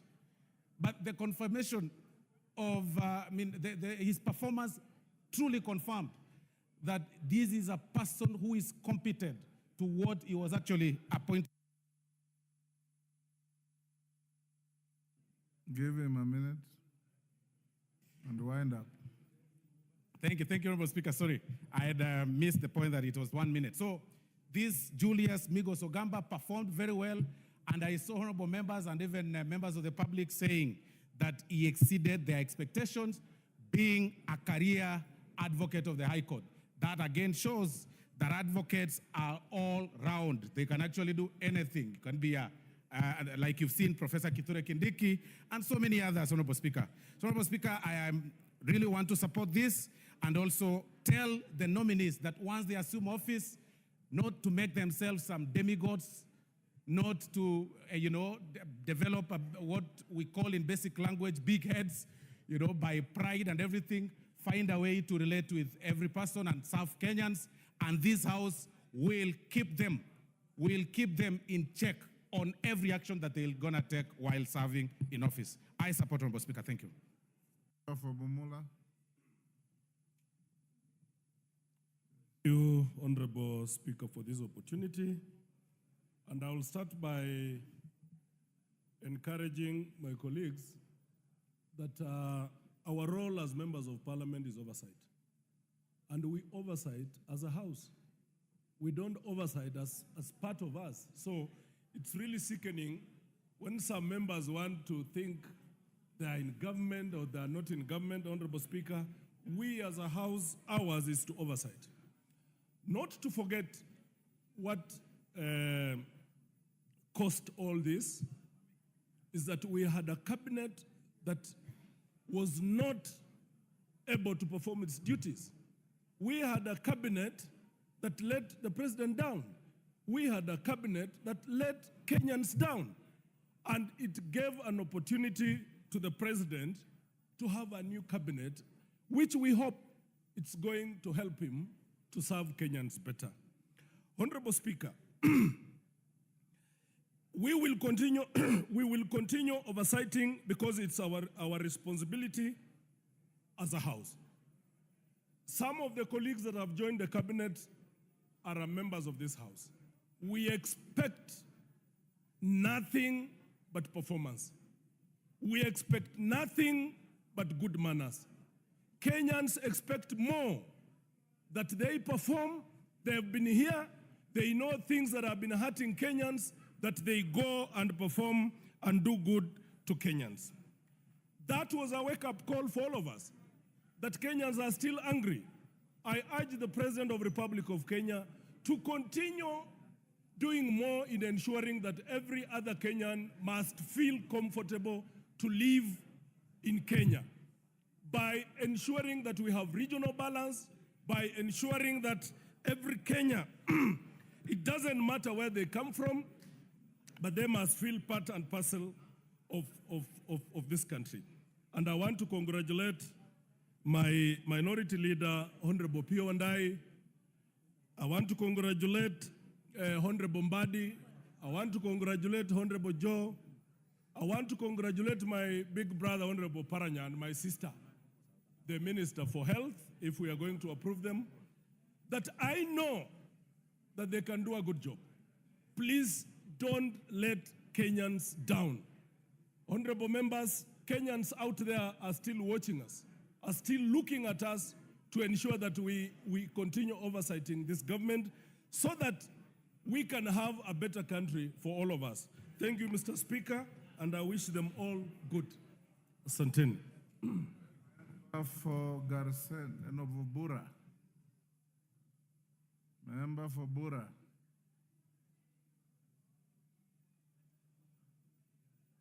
Give him the mic. Thank you, Honorable Speaker, for giving me this opportunity to add my voice onto this very important motion. Honorable Speaker, I want to single out some of the nominees who are before this House today. I want to start by one Honorable Eden Duale, who is a role model to some of us. He was the area member of Parliament for Dujis when I was completing my high school, and we met in this august house while we are both representing our great people. He's a man who has served and who has truly shown his abilities. We are proud of him, and we are sure that he's going to serve the nation as his position as the CS in charge of environment, forestry, and mining. I want to also congratulate Honorable John Buddy, who happens to be my chair in Public Accounts Committee. It has never been in doubt his abilities, his skills, and expertise in ensuring that he be the driver and steers the country in good direction. I wish him well. I also wish to take this opportunity also to congratulate Ali Hassan Joho, our regional kingpin as well. It is an inspiration to many of us that somebody who got an... Yes, Betty Maina, as your point of order. Member for Bura, take your seat. Give the... Why are you malfunctioning? Not here to Mr. Speaker, we are not here to pass regional kingpins. We have been having a problem of passing leaders, and then they retreat to regional politics, regional development, or village cocoons. We are here to pass regional, national leaders. So I want him to withdraw regional kingpin. And apologize on that point or not on that order, on point of order. Yes. Mr. Speaker, I beg to reject and continue with my contribution.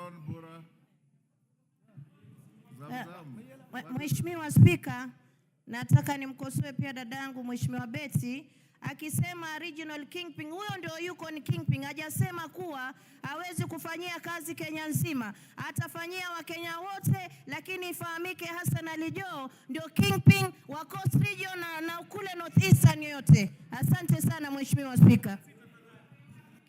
Order. Member for Bura, carry on. Yes, thank you, Honorable Speaker.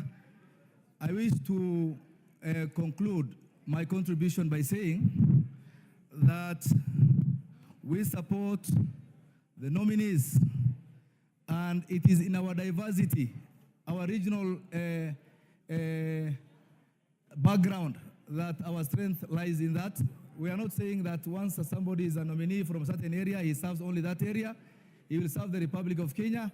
We are proud of them. We are supporting them. We are wishing them well. And some of the nominees personally interacted. Somebody like the CS for Interior, Cabinet Secretary. His background, being a lawyer, but he has performed exemplary in that docket. He has done well. He has ensured that all the problems within our regionals and our boundaries have been contained. And I wish, and I also want to thank the appointing authority, His Excellency the President, for listening to Kenyans and ensure that he enhances this broad-based government where people are not looked at the lenses of regional and ethnic background, but they are given an opportunity because of the expertise and the skills that they have. I am sure, I don't have any iota of doubt, that all the nominees who have been given those positions, if passed by this House, will serve diligently and will be Kenyans and not regional cocoons and regional kingpins, but will ensure that they have performed. And we are here to support them and wish them well. Thank you, Mr. Honorable members, before I give the next, I want to acknowledge in the public gallery Ngereriti Secondary School from Konoin, Bomet. Ngererit, yes, from Bomet. On my behalf and on behalf of the House, we welcome the students and their teachers to Parliament. Esther Passaris. Thank you, Mr. Speaker, for giving me this opportunity to contribute to the list of CSs that have been recently vetted. I want to commend the committee under your leadership and that of the Deputy Speaker for the good work that you did, for the transparency of having it aired across all media houses, including social media.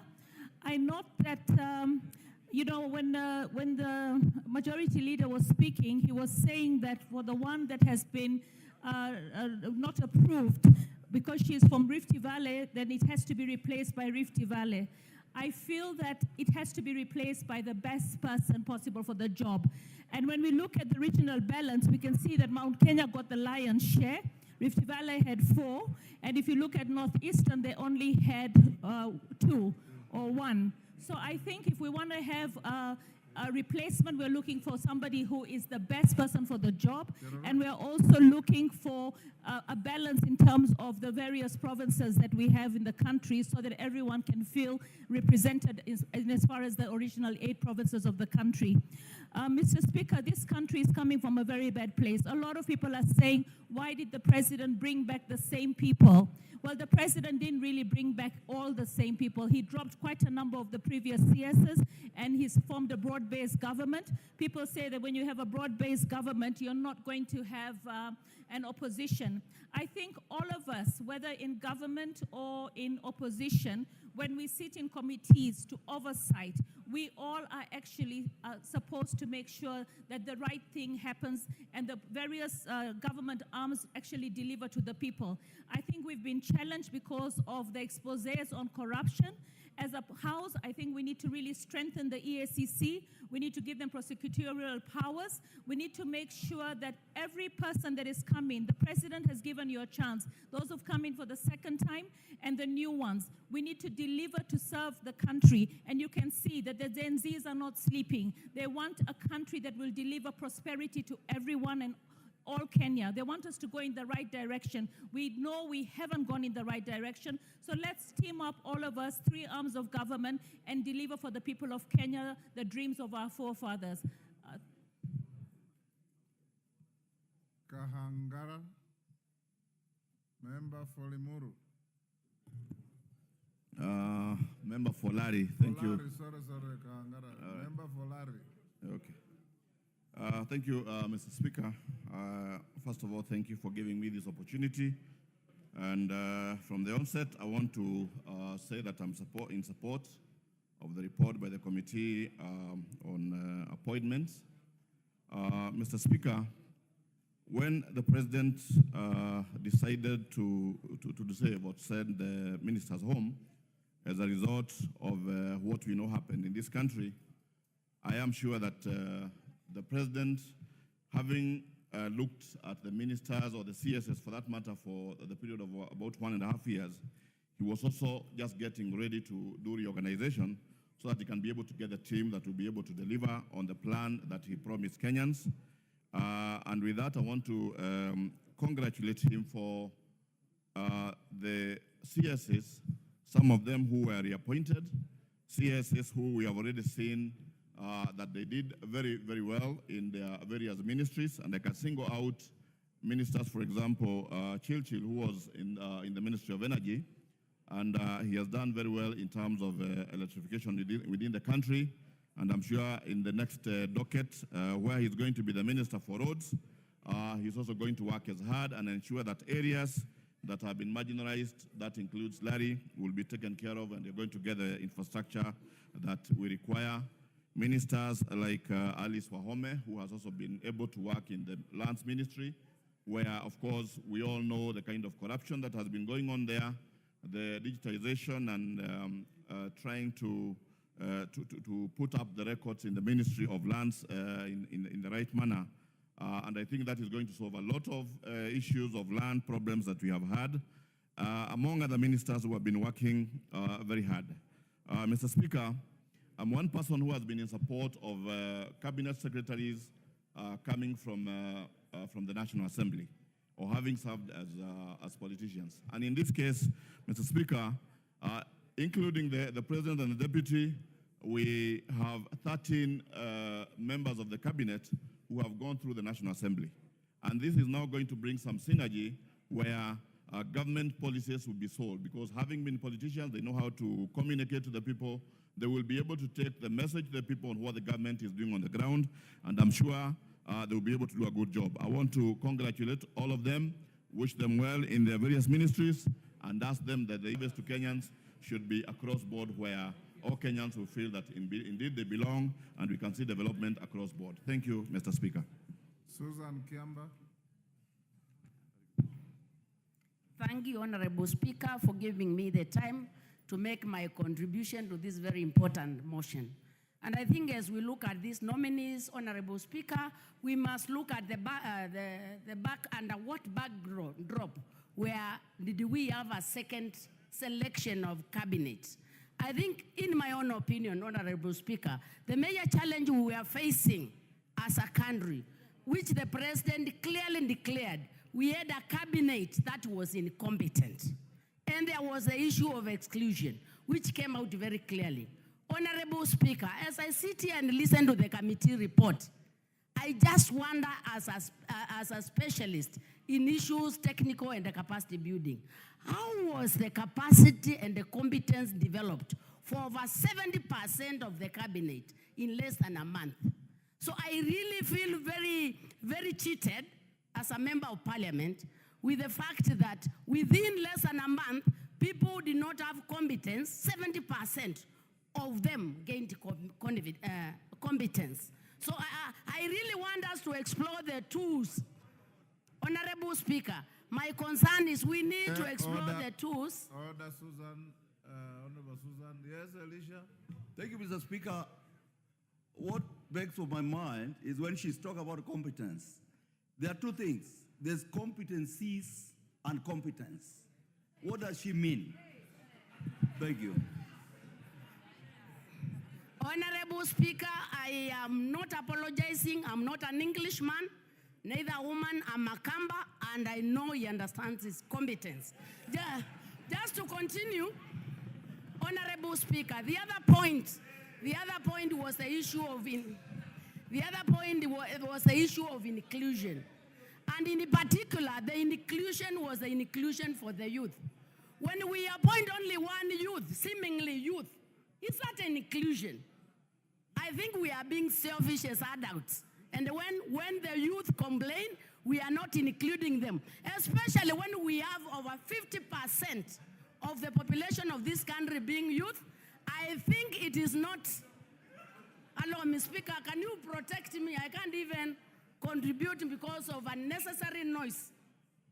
Thank you, Honorable Speaker. When we look at the population of Kenya, we have over 50% youth. When all the old men and whatever, women are few, get all the cabinet slots, are we genuinely?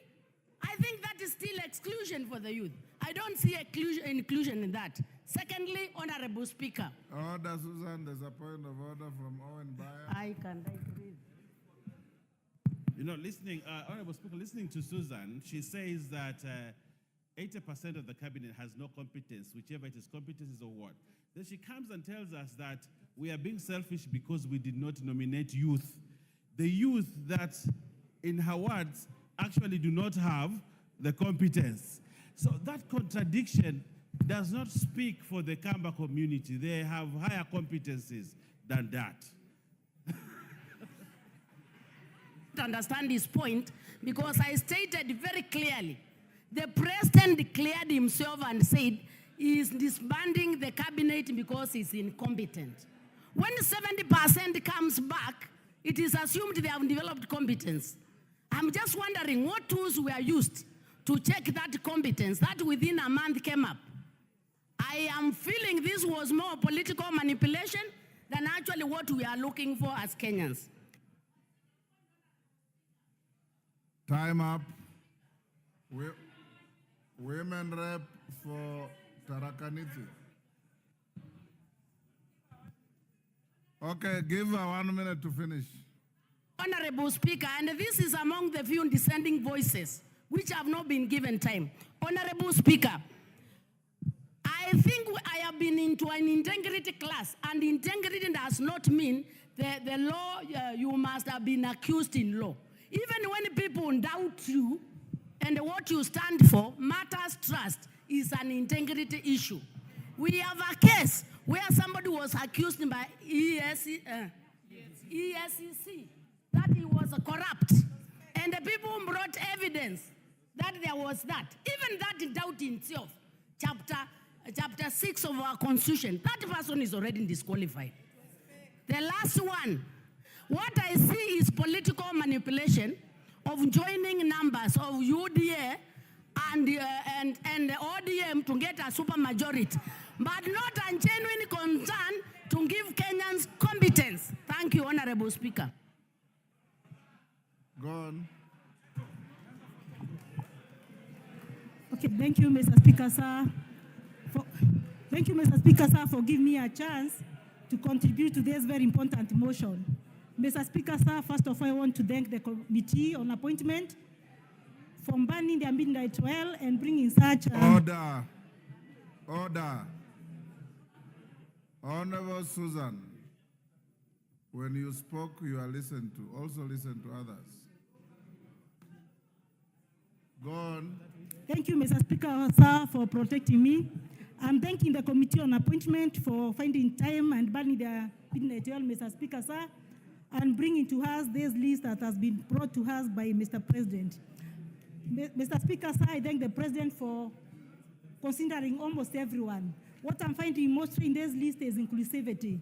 The President considered the social class, the President considered the religion, the President considered different backgrounds, and Mr. President considered gender and youth. Mr. Speaker, sir, this list shows people with a great integrity. I want to congratulate mostly Professor Kithure Kindiki, a gentleman that I've known for the last over 30 years, since his early childhood, Mr. Speaker, sir. A very selfless man, a very committed man, a very dedicated man, and I wish and pray that even the other nominees, if approved by these honorables, will follow his steps.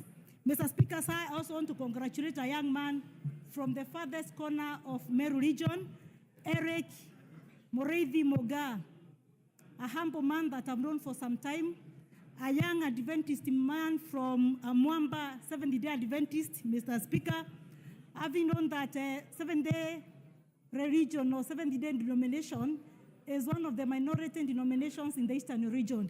But Mr. President went and looked into him and considered him for this position, and the Adventists in the entire region in Meru have really appreciated this. Mr. Speaker, sir, I want to agree that we do mistakes occasionally, Mr. Speaker, and I know the entire nation is watching. Whether at executive level, whether at judiciary level, whether at the legislative level, Mr. Speaker, sir, we've always done mistakes. I want to say that our God is a God of forgiveness. Is a God that has been giving us chances, not twice, not thrice, not 10 times, Mr. Speaker, sir. We pray that we give our president a second chance by approving this list of nominees, Mr. Speaker, sir. But going forward, the issue of public participation. We are where we are, Mr. Speaker, sir, because public participation in this country is not effective, is not...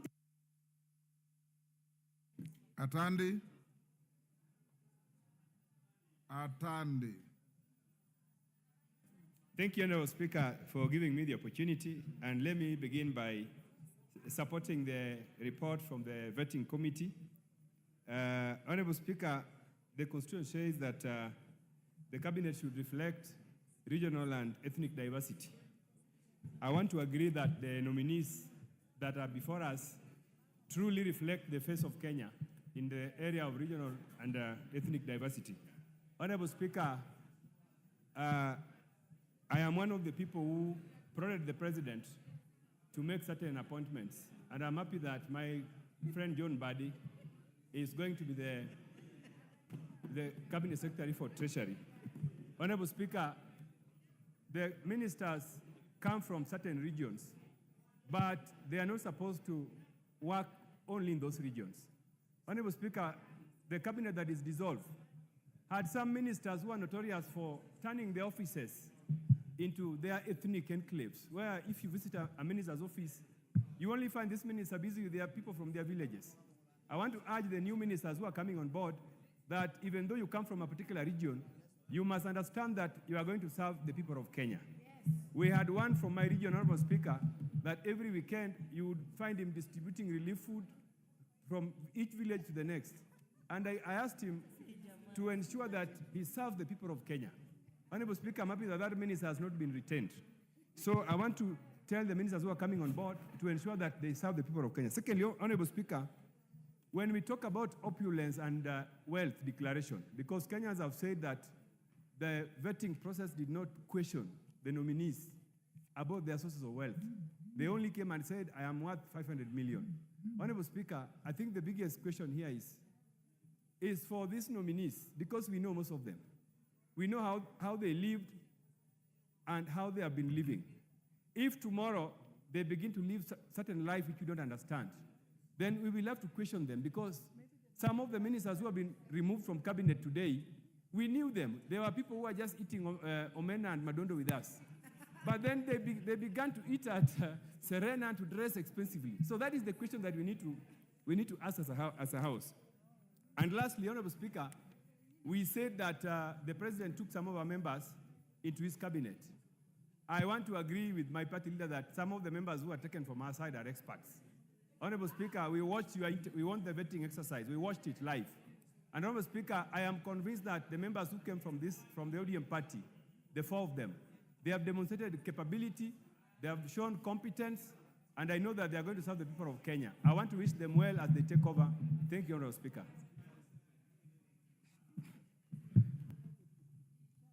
Bowen. Finally. Thank you, Mr. Speaker, for giving me this opportunity to support the committee report. And Mr. Speaker, I want to... Honorable Bowen, as you speak, members, because of the interest being overwhelming. Can I encourage you to speak for 2 minutes? 2 minutes. Starting with So, Bowen. thank you, Mr. Speaker, for giving me this opportunity. And I want to start by saying I want to support the committee recommendation, Mr. Speaker, on all the cabinet secretaries, Mr. Speaker. Mr. Speaker, I want to specifically talk about the Honorable Kindiki, who has really worked hard in Kerio Valley to make sure that we have a peace in Kerio Valley. Though, Mr. Speaker, we still have some challenges of insecurity in Kerio Valley. Mr. Speaker, I want also to thank the Honorable, His Excellency the President, for nominating again or reappointing Murkomen. Mr. Speaker, Murkomen was condemned, Honorable Speaker, and the Ministry of Roads, Mr. Speaker, is the ministry with the highest public debts. It is the ministry with the highest pending bills. Mr. Speaker, it was very difficult, but I want to tell you, Mr. Speaker, he really tried the Honorable Murkomen. And even as he moves to the sports, Mr. Speaker, the Honorable Murkomen, I'm very sure that he's going to excel in that field. Mr. Speaker, I want to also thank the President for nominating my good friend, the Honorable Mbadi. And with all the skills on the Honorable Mbadi has shown and the experience he has shown even in this House, Mr. Speaker, I'm sure that going to Treasury, he is going to use his knowledge as a serious accountant and expertise in finance, Mr. Speaker, to turn around the economy of this country and to make sure that our economy grows. Mr. Speaker, I want to really talk about the nominee who was rejected. Mr. Speaker, it was very unfortunate. I wish the committee would have shown us the marks. Who scored the highest and why he scored the lowest, Mr. Speaker. Because it was wrong to condemn the lady, Mr. Speaker, because of what UNED said that they were considering about including the physical looks. Mr. Speaker, I hope she was not dropped because of that. So, but anyway, Mr. Speaker, we want to ask His Excellency the President to consider her in another position. Thank you, Mr. Speaker. Farah Malim. Mr. Speaker, thank you very much. Mr. Speaker, this cabinet is the most representative, both in terms of form, substance, equity, equality, and diversity since we got independence in this country. Mr. Speaker, I commend the President for looking at the four corners of this country and making sure that we are looking for the best. Mr. Speaker, I have been around for quite a long time. I remember the first cabinet of this country, how it was, all the way to the one we have here now.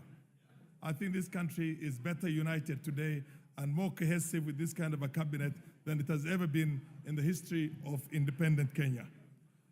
Mr. Speaker, I am also confident that these ministers or CSS cabinet secretaries will do a good job. And just like that on a cursory look, I see a number of good people who have done a good job previously, who are again featuring in this. Kindiki, Davis Chirchir, Duale, and many others. And then I also see some very good, powerful, fresh blood like Mbadi. Mbadi has been in the Public Accounts Committee from the days we were in Parliament, me and you here, in the 10th Parliament. So he knows exactly what goes on in... Mr. Speaker, can I have 1 more minute? He knows exactly what happens in Treasury, inside out. And I'm sure he's going to do a very good job.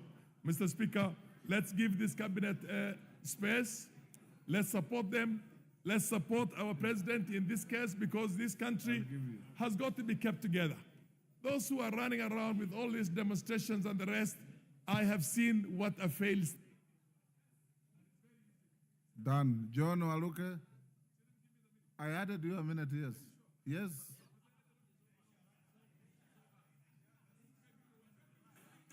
Give him 1 minute. Thank you. Give him 1 minute. Mr. Speaker, I have seen what a failed state is like. People were laughing the other day, yesterday, that Bangladesh civilians have gone and taken over the State House. Bangladesh is under military rule today as we talk. It's under military rule, and watch what is going to happen.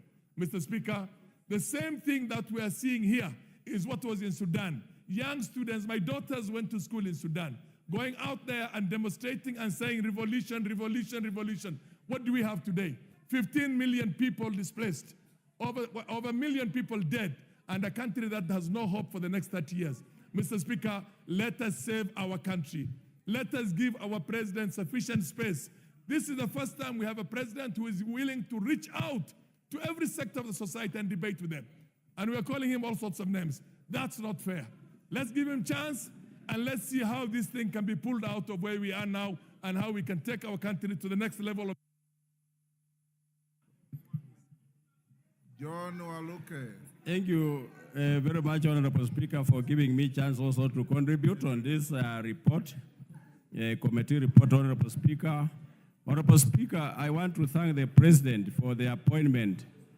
It is a national outlook, Honorable Speaker, because every side of the country, Honorable Speaker, at least one person is chosen. And Honorable Speaker, what we want is that these CSS who have been nominated by the President should help him to work closely.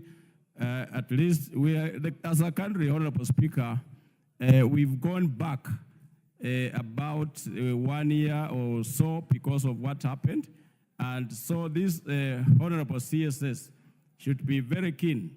Honorable Speaker, I'm happy with the President appointing Honorable Opiyo Wandayi and Honorable Mbadi.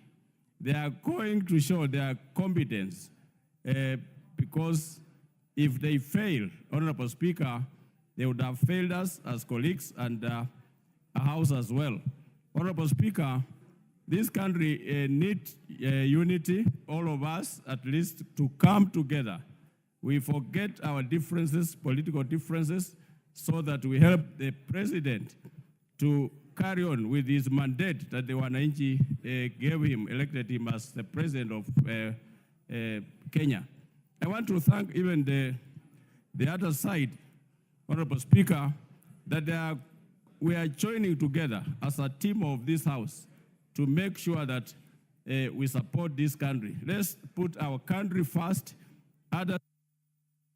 Your time is up. Member for Malindi.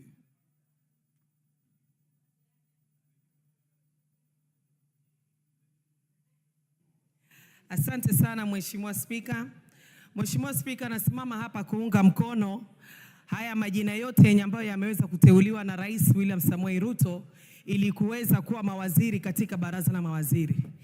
Mheshimiwa Spika, tunashukuru pia sisi kama wanawake 5 wameweza kupatiwa nyadhifa kubwa mbalimbali, na ni haki yetu sisi kama wanawake ya kusema ya kwamba tunashukuru.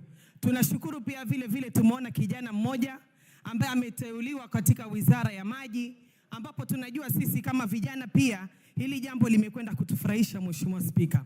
Mheshimiwa Spika, mimi niko na mambo mawili tu kuambia wale mawaziri ambao wameteuliwa. Jambo la kwanza ni kwamba hatutaki watu wa yesa Mheshimiwa Spika. Tunataka watu ambao wataketi na rais na kuweza kumwelezea rais na kuweza kumsaidia rais kwa sababu ya Kenya iweze kusonga mbele Mheshimiwa Spika. Hawa ni watu wenye ambao watakuwa kwa karibu sana na rais, na wao hawafai kuwa ni watu wa yesa. Wanafaa ni watu ambao wataweza kusaidia hii hali ya Kenya Mheshimiwa Spika. Ni onyo tu Mheshimiwa Spika ya kwamba wale mawaziri wengine wamekuwa ofisini miaka 2 na kwa sababu ya sababu zisizoepukika wameweza kuachiliwa wengine. Hata wao hivi saizi wajue ya kwamba wanakwenda kupatiwa kazi, lakini Wakenya wako chonjo, na wasipofanya kazi yao vizuri Mheshimiwa Spika, sisi kama Wakenya tunakwenda kuanguka na wao. Asante sana Mheshimiwa Spika. Mwengi Mutuse. Thank you, Mr. Speaker. Allow me from the onset to support the report of the Committee on Appointments as relates to the approval of the 19 CS nominees and the rejection of one of them. Mr. Speaker, particularly as the foremost political leader of the Maendeleo Chap Chap Party, allow me to thank His Excellency the President for retaining our founding party leader, the Honorable Dr. Alfred Mutua, in his second cabinet as the CS for Labor and Social Protection. Having said that, Mr. Speaker, I am too well aware of the role of Parliament under Article 94 of our Constitution, and also particularly the role of the National Assembly under Article 95 of the Constitution. And Mr. Speaker, part of our mandate is to raise the concerns of our people. And I want to particularly address the cabinet secretaries whom we are approving today, to tell them that their work is cut out. We are churning out 3 million young people every year into the job market. And these young Kenyans want jobs. It is the role of cabinet to very urgently create jobs for these young people. And to create those jobs, the economy must grow by double digits. And therefore, you have no time for luxury. The role of Parliament will be to oversight. The role of Parliament will be to make sure that there is no corruption. The role of Parliament will be to make sure that ministers do not enter into comfort zones, sit in their offices, and they do not move around the country doing what they are supposed to do. And we want to encourage them, as they do their job, to also understand that Parliament must do its job so that all of us serve the people of Kenya. With those remarks, Mr. Speaker, I beg to support with the rider that Parliament will do its job so that Kenyans are served, and they are served to the maximum. Thank you, Mr. Speaker. Irene Mayaka. Thank you, Honorable Speaker. Honorable Speaker, I also stand to, from the get-go, support the report from the committee. And Honorable Speaker, I just want to say that number one, that for these particular nominees, we just want to let them know that yes, some of them have been given a second chance against what the public really wished. And we want them to make sure that they do a good job. Honorable Speaker, I also want to just acknowledge the fact that from our end, we submitted our experts and donated our experts to the President. And I want to wish the Honorable Mbadi, the Honorable Joho, the Honorable Oparanya, and the Honorable Opio the very best. Honorable Speaker, my third point, I also just want to say that the public was witnessed how great the Omogusi community also gave one of our sons, who is a lawyer, but he did show that he can actually be competent in the ministry within which he has been supported. Honorable Speaker, finally, I want to say that as gender, some of us are not blind to gender. And we did see and we support the committee on the rejection of the gender nominee, and we'd like to ask the President to give us another competent nominee. And Honorable Speaker, as has been said before, the gender nominee does not have to be a woman. Even someone like Honorable Wanjala can be a very good minister for gender. And so, Honorable Speaker, we just want to say that we support the competence and we want to have competent people. And just to let the CS nominees know that yes, you have been approved, but if you do not do your work well, we will make sure that we come back here and impeach you. For now, we wish you the best. Thank you. Honorable Tandaza.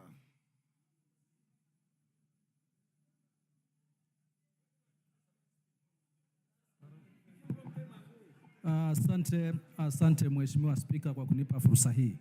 Kwanza niseme kwamba sio mkono peke yake ninaunga, lakini naunga ripoti hii ya kamati pamoja na miguu yangu na kichwa na nywele na macho na kila kitu, kwa sababu hakuna wakati ambayo kamati imeweza kufanya kazi nzuri kama hii, ambapo imetoa ripoti yake bila kushawishiwa na mtu kuona kwamba huyu anafaa, na yule ambao kamati wakaona kwamba haifai wakaweza kutamka kwamba hawafai. Nichukue fursa hii kumshukuru Rais kwa kuweza kumteua tena kwa mara ya pili aliyekuwa waziri mstahiki gavana wa kwanza wa Kwale Salim Mvurya, ambaye katika kazi yake ambayo aliifanya na imani katika zile memoranda ambazo ziliweza kupelekwa, hakukuwa na moja ambayo ilikuwa inamkashifu waziri Salim Mvurya. Ukiangalia katika mapato yake, licha ya kuwa amekuwa amehudumu kuwa waziri kwa kipindi karibu miaka miwili, utakuta bado pato lake ni chini ya milioni 200. Hili lilikuwa ni jambo la kushangaza kwa Wakenya, kwani wanajiuliza wakati mawaziri wengine kwa muda huu wameweza kupata zaidi ya milioni 300 na zaidi, mbona yeye bado hajapata hata zaidi ya milioni 100? Na hili ni wazi ya kwamba yeye ni mwadilifu, anafanya kazi kwa kutambua Wakenya, na hilo ndio jukumu la mawaziri. Pia nichukue fursa hii kushukuru kuteuliwa kwa Hassan Joho ambaye amepatiwa ile wizara ambayo ni changa lakini ina matumaini makubwa katika ekonomi ya Kenya. Sio watu wa pwani peke yake ambao wako na bahari Hindi, lakini ina nafasi ya kuajiri na kuleta fedha nyingi katika hii nchi ya Kenya, na na imani kwamba waziri aliyoteuliwa ana tajriba ya kuweza kufufua wizara hiyo na kuleta mapato makubwa. Asante. Member for Lugari. Thank you, Mr. Speaker. I first want to thank the President for finding it fit to pick experts from my party, and especially Honorable Paranya, who is known for being a performer in his work. Mr. Speaker, I want to appreciate the committee. I think in the life of Parliament, the vetting committee did its work very transparently. I've gone through the report. It is very exhaustive on every nominee. And I want to plead with my brothers who feel that the rejected candidate be given a chance, that please, there are better people in that community. There are more competent women in this country. That is not the way to go. The way to go is that Gen Z were asking for good governance. They're asking for competencies. They're asking for people and value. So let us give them those people. Finally, Mr. Speaker, let the cabinet be on notice that as we sit here, we will continue to oversight to ensure that Kenyans get value for money. Thank you, Mr. Speaker. Member for Garissa.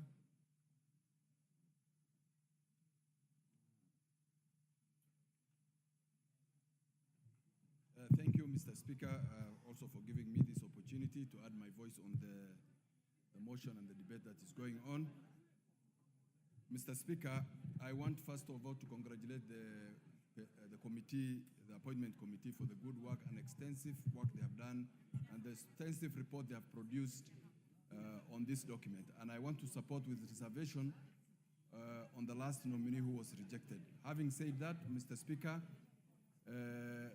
we want to thank the President as members from the region of Northern Kenya for appointing my former member of Parliament, Honorable Aden Duale, and there's no doubt about his competency, and all those who are reappointed, Honorable Chirchir, Honorable Miano, Honorable Saipan, and Honorable Kindiki. Honorable Kindiki has been said to be one of the performers. However, I have an issue with that as well, because in my region where I come from, I think there is a problem of abduction, and which the Honorable Minister has failed to address. On the objection I have on the report of the rejection of the nominee for Honorable Soy, Mr. Speaker, having read this report, I feel Soy is one of the most competent persons. I've never met Soy, I don't know her, but I think she's one of the competent people in terms of documents, in terms of integrity. There is no memorandum on her on this bill. The only thing I see that she was judged on was the issue of public speaking, her inability to address her issues, because this cabinet nominee has served in this country. She's only one of the only ministers, nominees, who have served over the last 30 years in many ministries and departments in this country. There is no logic in telling us that the lady does not meet the expectations. Jeho.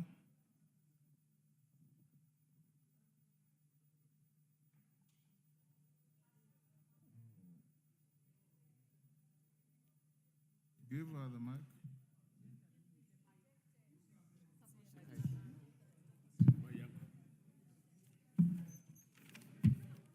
Thank you, Mr. Speaker. I want to take this opportunity to thank the President of this great nation for listening to Kenyans, for listening to the Gen Zs, for listening to members of this country, Mr. Speaker. for accepting to redo his cabinet, Mr. Speaker. I equally want to thank the Honorable, His Excellency, the Prime Minister, our Baba, the only Baba we have in this nation, Mr. Speaker, for donating, Mr. Speaker, 5 experts. Indeed, the nation saw Baba donated 5 experts. Mr. Speaker, I want to thank the man of the moment, Mr. Speaker, the Right Honorable Hassan Ali Joho, once described as academic dwarf and now became an academic giant, Mr. Speaker. I want to applaud him. Indeed, academic does not matter. A Harvard student pursuing masters in leadership, Mr. Speaker. We are waiting for his PhD, Mr. Speaker. Professor Ali Hassan Joho. We are indeed waiting for that doctorate, Mr. Speaker. Mr. Speaker, I want to thank the President for nominating again our kingpin, Mr. Speaker, Honorable Duale. There is no apology about that, Mr. Speaker. He's the kingpin for the Northeastern province, Mr. Speaker. The only... Rebecca Tonkei.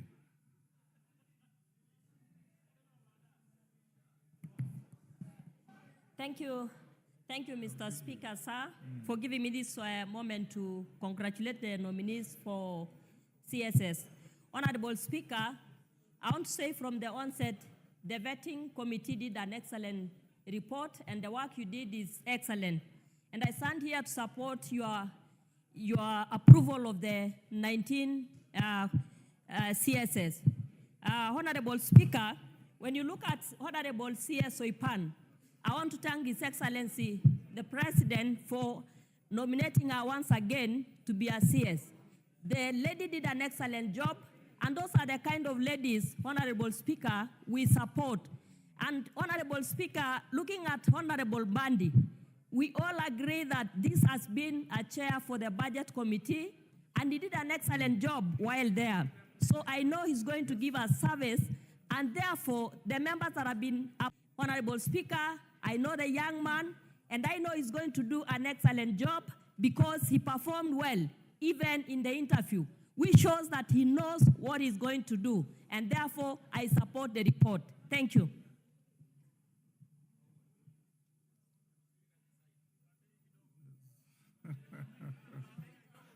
Yes. Take your seats. Take your seats. Member for Lurambi.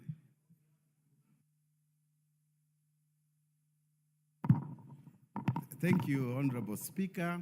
I stand to support the report. And Honorable Speaker, I want to applaud the vetting committee, which was chaired by yourself, for the great work that you did. Honorable Speaker, I had an opportunity on Sunday to sit in the gallery during the vetting of the Honorable Wycliffe Oparanya, and I saw the intensity in the room, the kind of work you did, how you scrutinized every corner and everything during the exercise, and I want to applaud you. However, Honorable Speaker, may I add my voice concerning the issue of Madam Soy? I do not know her in person, but I just want to think that people are talented differently. Honorable Speaker, this lady, looking at some of the history that she has and what she has done, and as a career civil servant, I think she was judged harshly. And therefore, as a man who prays, I pray that she'll have an opportunity, because even in the church, Honorable Speaker, you can have a preacher who doesn't know how to preach well or speak well, but when he touches on people, miracles happen. Miracles happen just by touching. Therefore, just miracles happen. Protect me from Shakil. So I pray that it works out for her. I support this report, And I say thank you for the good work you did and wish all the members well as they get into their new offices. Thank you, Mr. Speaker. Member for Molo. Now you, members, can you reduce the time even further? We are coming to an end of, go on, Kimani. Thank you, Honorable Speaker. First of all, having watched the proceedings of the vetting exercise, Honorable Speaker, I want to applaud you, and there was really a lot to learn from yourself when you chaired that committee. You gave everyone a chance to be heard. You gave the nominees an ample time to execute their matters, and you gave the members of that committee ample time to ask their questions. So we want to applaud you, and you have a lot to learn from that. I would like to congratulate to single out CPA Bandi, being the cabinet nominee for the Ministry of Finance, as someone that the Committee of Finance and National Planning will be closely working with.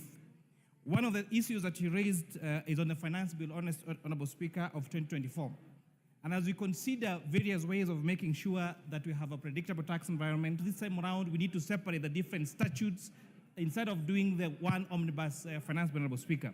That perhaps he and his team need to craft a tax procedures amendment bill, an income tax amendment bill, a VAT amendment bill, an exercise duty amendment bill, and miscellaneous and fees amendment bill, so that Kenyans have ample time to deliberate on these particular matters, because of course not many of us, many of the people are tax experts, and therefore the confusion that came around that, Honorable Speaker, even led to what happened after the aftermath of the Finance Bill of 2024, Honorable Speaker.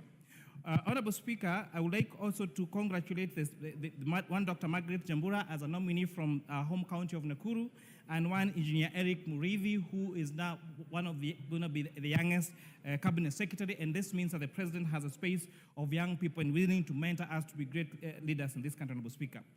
And allow me. Over, Beatrice Kamei. Thank you, Honorable Speaker, for giving me this opportunity. On the onset, I want to thank the committee for the job well done under your chairmanship. I appreciate the work done, but however, Honorable Speaker, I'm so disappointed with the rejection of one Stella Soy, Honorable Speaker.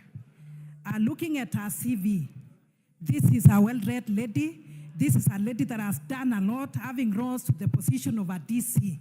Honorable Speaker, she is championed for the work of women, empowerment, issues against, she spoke against HIV and AIDS.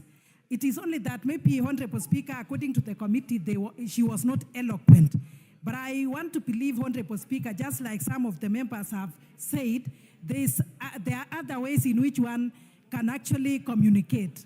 I feel sad, but I want to believe, Honorable Speaker, she had the opportunity. But now I'm praying that she gets another position. Honorable Speaker, I was asking myself, is it because she was the last one to be vetted and the committee were tired and felt like she's not the best? I hereby feel, Honorable Speaker, that she can still be given another chance. Kandie was rejected, but when she came back to the House, she was actually saved. Just the same with Malosa. So, Honorable Speaker, what is it that we can do to save this very honorable lady? The fact that she transited from one job to another is not a yardstick to say that she's not able. That is just to tell us that she can work in this position and many other positions, Honorable Speaker. Otherwise, I want to say that Stella Soy can still be given that opportunity. Thank you very much, Honorable Speaker. Boy, member for Kitui Rural. Boni. David Boni. Thank you, Mr. Speaker, for giving me this opportunity to also say one or two things about these reports. On the onset, I support the report. Mr. Speaker, let me thank the President for nominating Honorable Bandi to be the CS National Treasury and Economic Planning, because I know Bandi is a very honest man, hardworking, and I know he's going to bring changes in the National Treasury.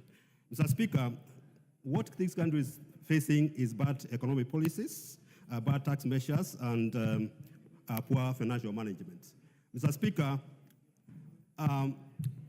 the first thing which Bandi should do is to bring reasonable budget. I believe the budget we have been getting is too big, such a way that we have to do a lot of tax measures which impacts negatively to the lives of people. I believe the budget which we have been having, we can do with 30% reduction of the budget, and will be very well in place to move. Mr. Speaker, I also believe that we need to subject the budget estimates to public participation the way we do to finance bill, because there's a lot of wastage in the budget, and we need to reduce auxiliary measures and fiscal consultation so that we can be able to reduce budget and reduce wastage. Things like tea, flowers, unnecessary conferences and trainings should not be really be in a budget. I believe Honorable Bandi is going to reduce the Passadi cars, which were there during the late, the former president, Uhuru, when he was minister. Owen Bayer.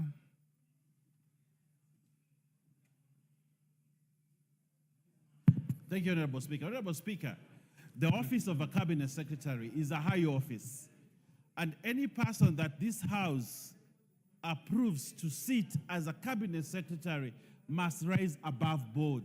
They might rise above politics, they might rise above all other prejudices that they have to serve the country. They must also, Honorable Speaker, be loyal to one center of power. They must be loyal to the people of Kenya, not themselves. They have to drop all other things about themselves and serve this country. The reason that we find ourselves in this space today is because cabinet secretaries that we vetted in this House went there as individuals. They looked for fame, they looked for wealth, they looked for things that did not help us to unify this country. But this cabinet has put together now, and as we vote for it in a few minutes, Honorable Speaker, is a cabinet of national unity that we must bring the country together so that this country prospers as the nation of Kenya and not many nations put together. Honorable Speaker, I pray that as we approve these members of the new cabinet, go in there to work for Kenyans. They should not go there to work for their stomachs or work for their tribes or work for their families. They are going in there as cabinet secretary of the government of Kenya for the state of Kenya, and they must serve this country indiscriminately. So, Honorable Speaker, as we take our vote, I want to take a vote today, knowing I'm voting a cabinet that will unify the country, that will serve the country, that they will stop the corruption, that they will stop the opulence, that they will stop being individuals, but serve a country called Kenya. And that's why I will vote today to pass this cabinet. And I hope everybody else, Honorable Speaker, does that. We vote so that we consolidate the... Mbeyu. Thank you, Mr. Speaker. May I take this opportunity, Mr. Speaker, to thank the advisors to the President for coming up with this cabinet. Mr. Speaker, we thank all stakeholders involved in this cabinet. I want to thank your committee, Mr. Speaker, for vetting these nominees. Mr. Speaker, I'll speak because I'm a victim of the gender ministry in this House, and my advice, I'll not speak about Stella. I saw how she went through the vetting. She had no much information about the gender docket, and I'm one leader. Just because I'm a lady, I will not support a lady who would not, and we were really ashamed of this. Mr. Speaker, my advice to the Kenyans, let the advisors look for a person living with a disability to take over the gender docket. Would be fully cabinet formed constitutionally because we have the youth, we have the women, we have the men in this cabinet. Mr. Speaker, we want to congratulate our team from ODM, Honorable Hassan Ali Joho, Honorable Badi, Honorable Wandai, and Honorable Oparanya for being the best in the vetting. Mr. Speaker, you saw the eloquence, the firmness, the confidence Hassan Joho had in this voting. We want to congratulate him. He has our support and will support all the members in this cabinet today. And we say yes to all the vetted nominees. Thank you, Mr. Speaker. Order, honorable members. Order. Take your seats. Order, honorable members. I thought I would exercise discretion to extend, but I'm advised that this motion takes 3 hours. We've done 3 hours. Order. That's what I said, but I've been advised differently. And I take advice. It's a special motion. I thought it was an ordinary motion. A special motion, it takes 3 hours. You passed a resolution yourselves at the beginning of the session. I was given and I approved an amendment to the motion by the member for Vihiga County, but she has since come to the chair and told me she has no intention of prosecuting it. I want her just to confirm.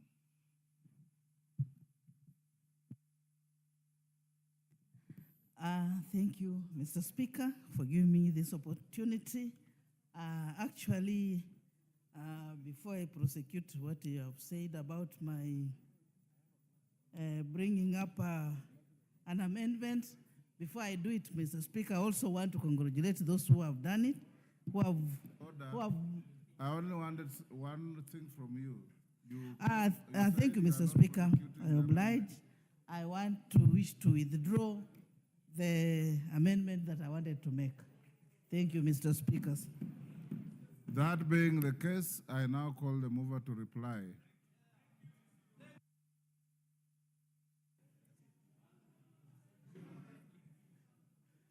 Thank you, Honorable Speaker. Honorable Speaker,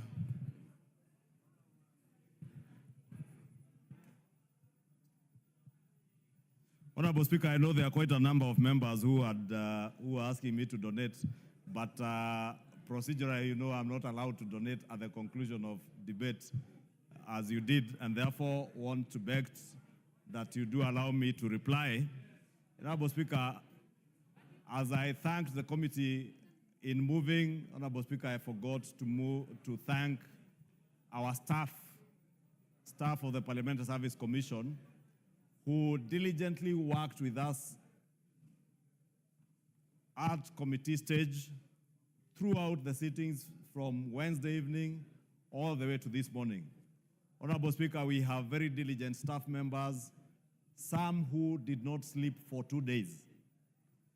Indeed, Honorable Speaker, you know, we would have tabled this motion on Tuesday, but we couldn't because we had to allow our staff members on Monday, at least the afternoon, to take a break. And I must take this opportunity to thank them profoundly for their sacrifice and the time they put in to make sure, under the able leadership of Nicholas Emigen, one of our directors, Honorable Speaker, to make sure that we had a report ready in time. Honorable Speaker, allow me also to thank all the members who have contributed in support and even the differing opinions to this motion for approval of the nominees that have been proposed for approval, and for the rejection of the one nominee, Honorable Speaker, who I said in moving is not an indictment as to her ability to serve in any other capacity. And I would encourage His Excellency the President, should he find another position that this Stella Soy can serve in, and since she's still an officer in government, then he has a prerogative to allow her to serve in any other capacity, Honorable Speaker. Honorable Speaker, let me also note that for the first time, Honorable Speaker, we were able to vet nominees throughout a weekend. And not just throughout a weekend, as is customary, Honorable Speaker. I know members, we are accustomed that when we are working over the weekend, we retreat to hotels.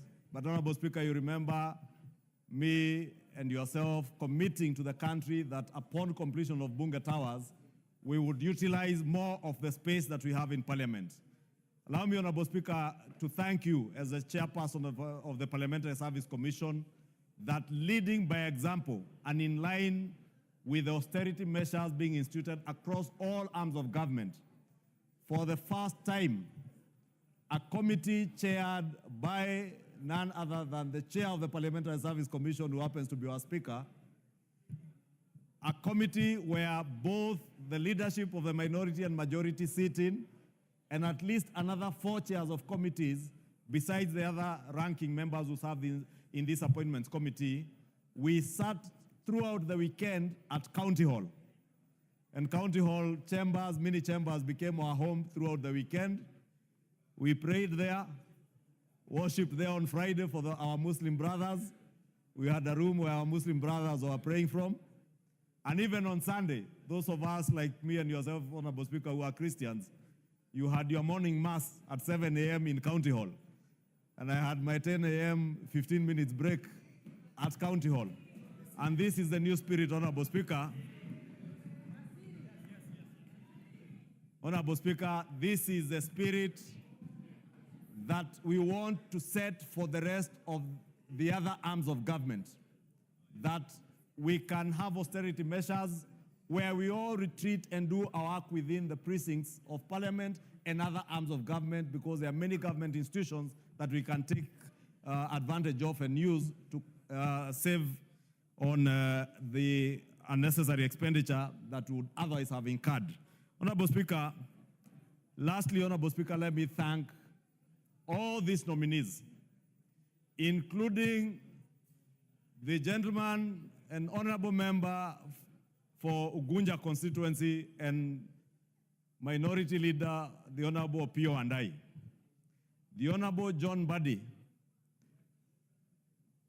who is now destined to take over upon approval by this House, if you agree to approve, our National Treasury. Honorable Speaker, these are extraordinary times that call for extraordinary men to the service of their nation. The Honorable Opiyo Wandayi, the Honorable John Mbadi are among us here as colleagues. Should we, and when we approve this motion, Honorable Speaker, these 2 honorable members will go now to join the executive. I want to speak to the Honorable Wandayi, who is here, because John Mbadi is here. When you get to the other side, the Honorable John Opiyo Wandayi, and the Honorable John Mbadi, when you do get to the other side, remember this is a house that has vetted you, and if we approve you, that has approved you. You will not be going to the other side in the executive to serve these members of parliament, but these members of parliament represent the people of Kenya. Please go and serve the people of Kenya. Serve them diligently, fairly. Ensure that the last mile connectivity program is rolled out across the country without favor, without discrimination, and knowing where you are coming from, Honorable Wandayi. Know that there are parts of this country that have been marginalized over the years. Know it may be fashionable for the leader of majority, because of the region I come from, to speak about 1 man, 1 vote, 1 shilling. But remember, as I speak about 1 man, 1 vote, 1 shilling, there are corners of this republic where young children and even people who are my age have never seen electricity in their homes. There are places in this country, Honorable Wandayi. My constituency, Kikuyu, is at 85 to 87% connectivity. Baringo County as a whole is at 35% connectivity. Marsabit County, parts of Luo Nyanza, because of, it is true, parts of Luo Nyanza, people have never seen electricity.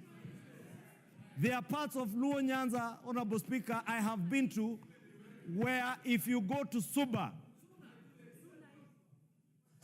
constituency, both Subas, the first inch of tarmac was only seen in the recent past.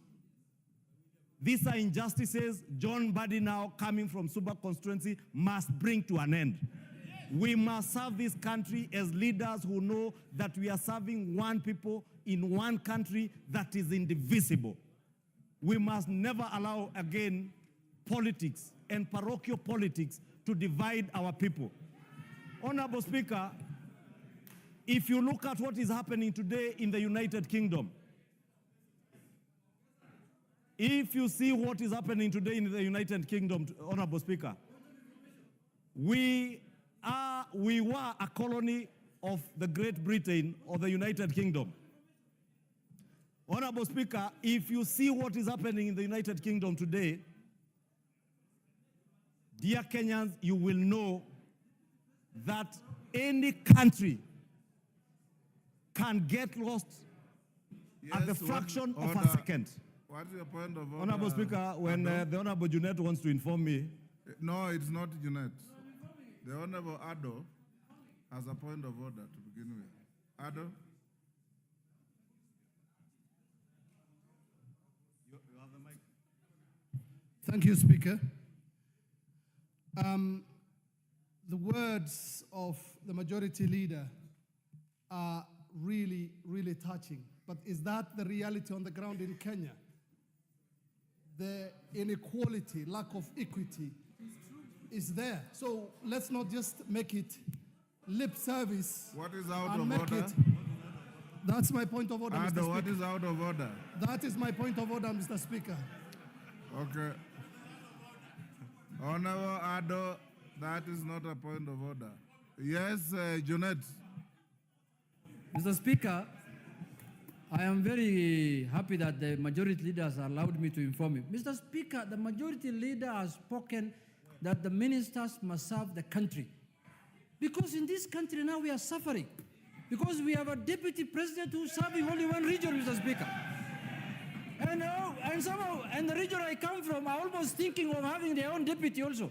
Order. Can we have people who are serving the country in totality, Mr. Speaker? Order. Honorable Speaker, I was saying, Honorable Speaker, the Honorable Cabinet Secretary nominees, if approved by this House, must serve the people of Kenya. Honorable Speaker, this morning I had an engagement with a relative in the UK who was telling me that what we are seeing happening in the UK today, and that's the point I was at before the Honorable Ado interrupted with the point of order, can happen to any country. Let us not take it for granted that we have a country that stands united. Let us never take it for granted that we have one people who are indivisible, save for our politics. We must never allow our politics to divide our people. Today, whether you are Muslim, whether you are Christian, whether you are of Asian descent or African descent in the UK, people are not sleeping. They don't feel safe. For the first time, I've seen the Kenyan embassy in the UK, in London, give an advisory to Kenyans in London. For the first time.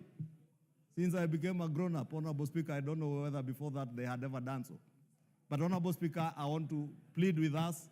Let us support this motion. Let us send out these gentlemen and ladies to serve the people of Kenya, and as they serve the people of Kenya, to remember to serve them with the highest degree of integrity, with decorum, and with respect to the people of Kenya. I beg to reply and beg for your support. Order, honorable members. Take order. Betsimba, take your seat. Who does she want to inform? The debate is over.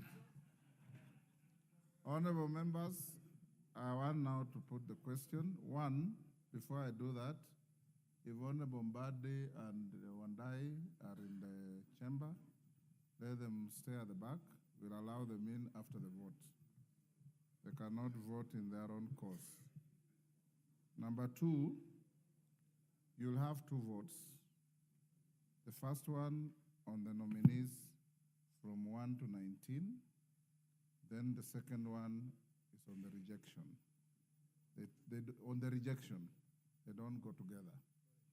So I now put the question, which is that taking into consideration the findings of the Committee on Appointments in its second report on the vetting of the nominees for appointment to office of Cabinet Secretaries laid on the table of the House today, Wednesday, 7th August 2024, and pursuant to the provisions of Article 152(2) of the Constitution and Section 3 and 8 of the Public Appointments Parliamentary Approval Act 2011, this House, 1, approves the appointment of the following persons as Cabinet Secretaries.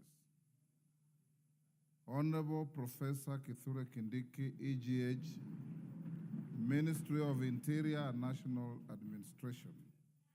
Dr. Deborah Mulongo Barasa, Minister of Health. Honorable Alice Wahome, EGH, Minister of Lands, Public Works, Housing and Urban Development. Mr. Julius Migos Ogamba, EBS, Minister of Education. Honorable Rosalinda Soipan Tuya, EGH, Minister of Defense. Dr. Andrew Mwihia Karanja, Minister of Agriculture and Livestock Development. Honorable Aden Bare Duale, EGH, Ministry of Environment, Climate Change and Forestry. Mr. Eric Murith Muuga, Minister of Water, Sanitation and Irrigation. Mr. Davis Chirchir, EGH, Minister of Roads and Transport. Dr. Margaret Nyambura Ndungu, Minister of Information, Communication and the Digital Economy.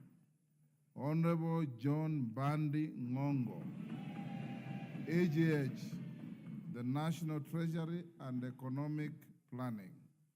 Honorable Salim Mvuria Mgala, EGH, Cabinet Secretary, Ministry of Investment, Trade and Industry. Ms. Rebecca Miano, EGH, Cabinet Secretary, Ministry of Tourism and Wildlife. Honorable James Opio Wandai, EGH, Cabinet Secretary, Ministry of Energy and Petroleum. Honorable Onesimus Kipchumba Murkomen, EGH, Cabinet Secretary, Minister of Youth Affairs, Creative Economy and Sports. Honorable Hassan Ali Joho, EGH, Cabinet Secretary, Minister of Mining, Blue Economy and Maritime Affairs. Honorable Dr. Alfred Nganga Mutua, EGH, Cabinet Secretary, Minister of Labor and Social Protection. Honorable Wycliffe Ambetsa Oparanya, EGH, Cabinet Secretary, Order. Cabinet Secretary, Minister of Cooperatives and Micro, Small and Medium Enterprises, MSME Development. Honorable Justin Bedan Njoka Muturi, EGH, Cabinet Secretary, Minister of Public Service and Human Capital Development. Honorable members at the bar, take your seats. The nearest seat.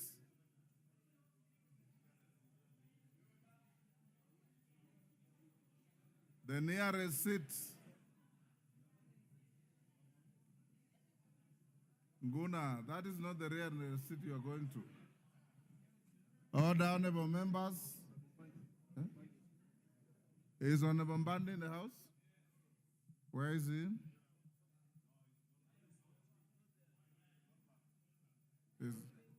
Yeah, we said we'll call them in after the vote.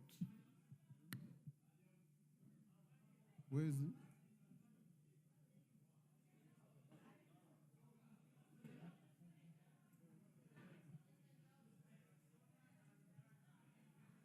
He will hold on out there. So having called all those 19 names, now I put the question as members of that opinion say aye. Will those of the contrary opinion say nay? The ayes have it. Order 2 rejects the appointment of Ms. Stella Soy Langat, as the Cabinet Secretary, Minister of Gender, Culture, the Arts and Heritage. As members of that opinion say aye. Will those of the contrary opinion say nay? The ayes have it.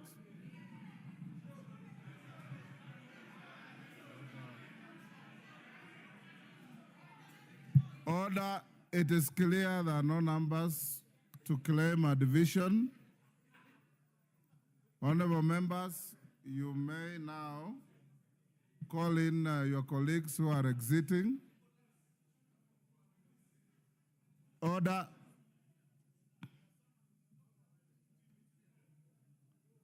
Take your seats. Honorable Amboka.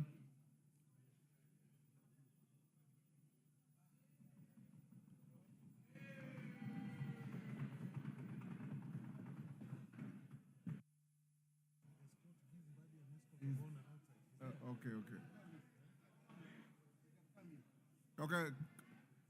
Honorable Mbande and Wandai, you may now enter the chamber and take your seats.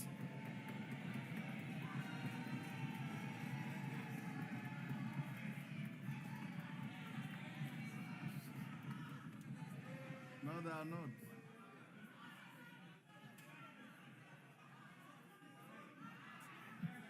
Order. Order. Order, honorable members. Order. Order, Alice. Order. Order, honorable members. Order. Honorable members, after the vote. Order. And you know we have a precedent to this. Having taken the vote, this House will from this evening lose 2 members to the executive. And as we did last time with our colleagues, Honorable Duale and Alice Wahome, I'll give each one of the 2 an opportunity to say something to the House. Each one will have no more than 5 minutes. I'll start with the Honorable Wandai.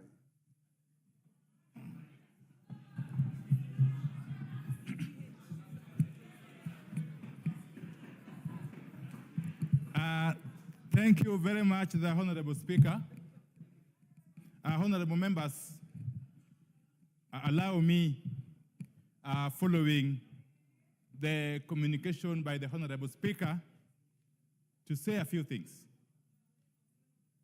as I hand over the instruments of the office of the leader of the minority party to the new office holder. My tenure as the leader of the minority party of the National Assembly in the 13th Parliament under Article 108 of the Constitution has now come to an end. Honorable Speaker, it is important that I do some reflection. For the time I've been in this House, now close to 12 years. Honorable Speaker, let me share with you, honorable members, one of my most epic moments during my service in this House as a legislator. You will recall, I'm sure, that in the 11th Parliament,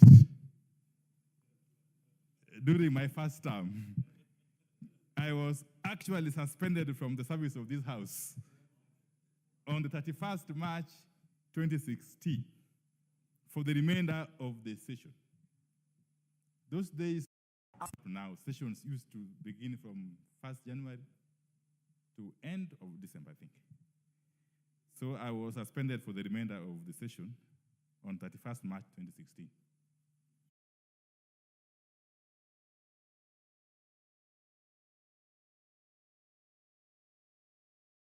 Of the decision of the House.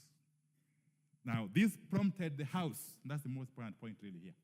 This prompted the House to re-examine the provisions of our standing orders.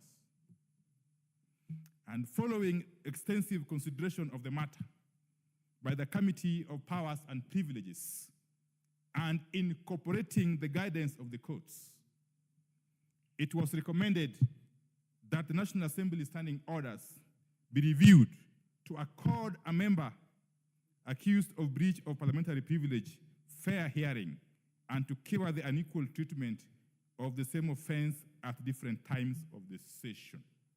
Consequently, a standing order 110B was introduced to provide for an elaborate process for appeal against the suspension, and standing order 111 was amended to provide for a maximum period of suspension of 90 days. Therefore, on a positive note, this incident has significantly contributed to the jurisprudence of this august House. Honorable Speaker, for close to 2 years of my service as leader of the minority party in this parliament, I have continuously championed the minority position on issues under consideration and helped to some extent to contribute to the legislative process through open engagement. From time to time, and whenever necessary, I have had to consult and strike compromises with the majority party in the best interest of the public. Indeed, as with any other office holder, during the discharge of their duty, milestones have been achieved. Shoulders have been rubbed, sometimes the wrong way, and challenges have been experienced. Honorable Speaker, I wish to acknowledge the immense support of the parliamentary staff during my approximately 12 years of service in this House. Your office, Mr. Speaker, and that of the clerk, Mr. Samuel Njoroge, have been very instrumental in the legislative process through impartial professional guidance and administrative facilitation. For this, I will forever be truly indebted to these officers and the very hardworking officers. In addition, I wish to appreciate my able staff who work closely with me. I wish them all the best, and I will forever again remain indebted for their support. Asanteni sana. Honorable Speaker, President John F. Kennedy of the U.S. said during an address in the Assembly Hall at the Polskach in Frankfurt in 1963, and I quote, "Change is the law of life, and those who look only to the past or the present are certain to miss the future." Honorable Speaker, allow me to express my special gratitude to my party leader, the Right Honorable Raila Amolo Odinga. Baba, for enabling my appointment as the leader of the minority party in September 2022. I am also grateful to the membership of the minority party for their support and cooperation during the close to 2 years of service as their leader of the minority party. Honorable Speaker, I cannot end without thanking the President of the Republic of Kenya.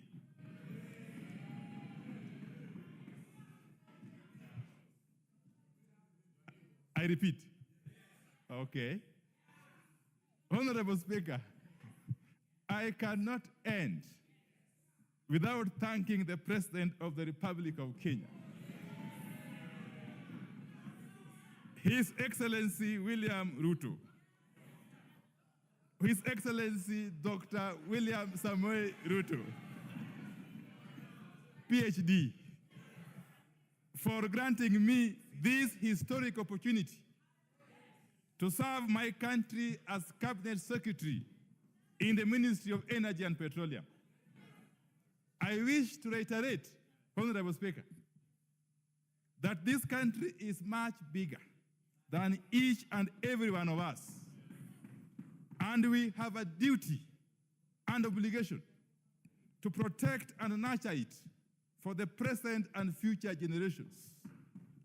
Honorable Speaker, I take this opportunity to congratulate my very able successor, the Honorable Junet Mohammed, MP, as he takes over the office of the leader of the minority party.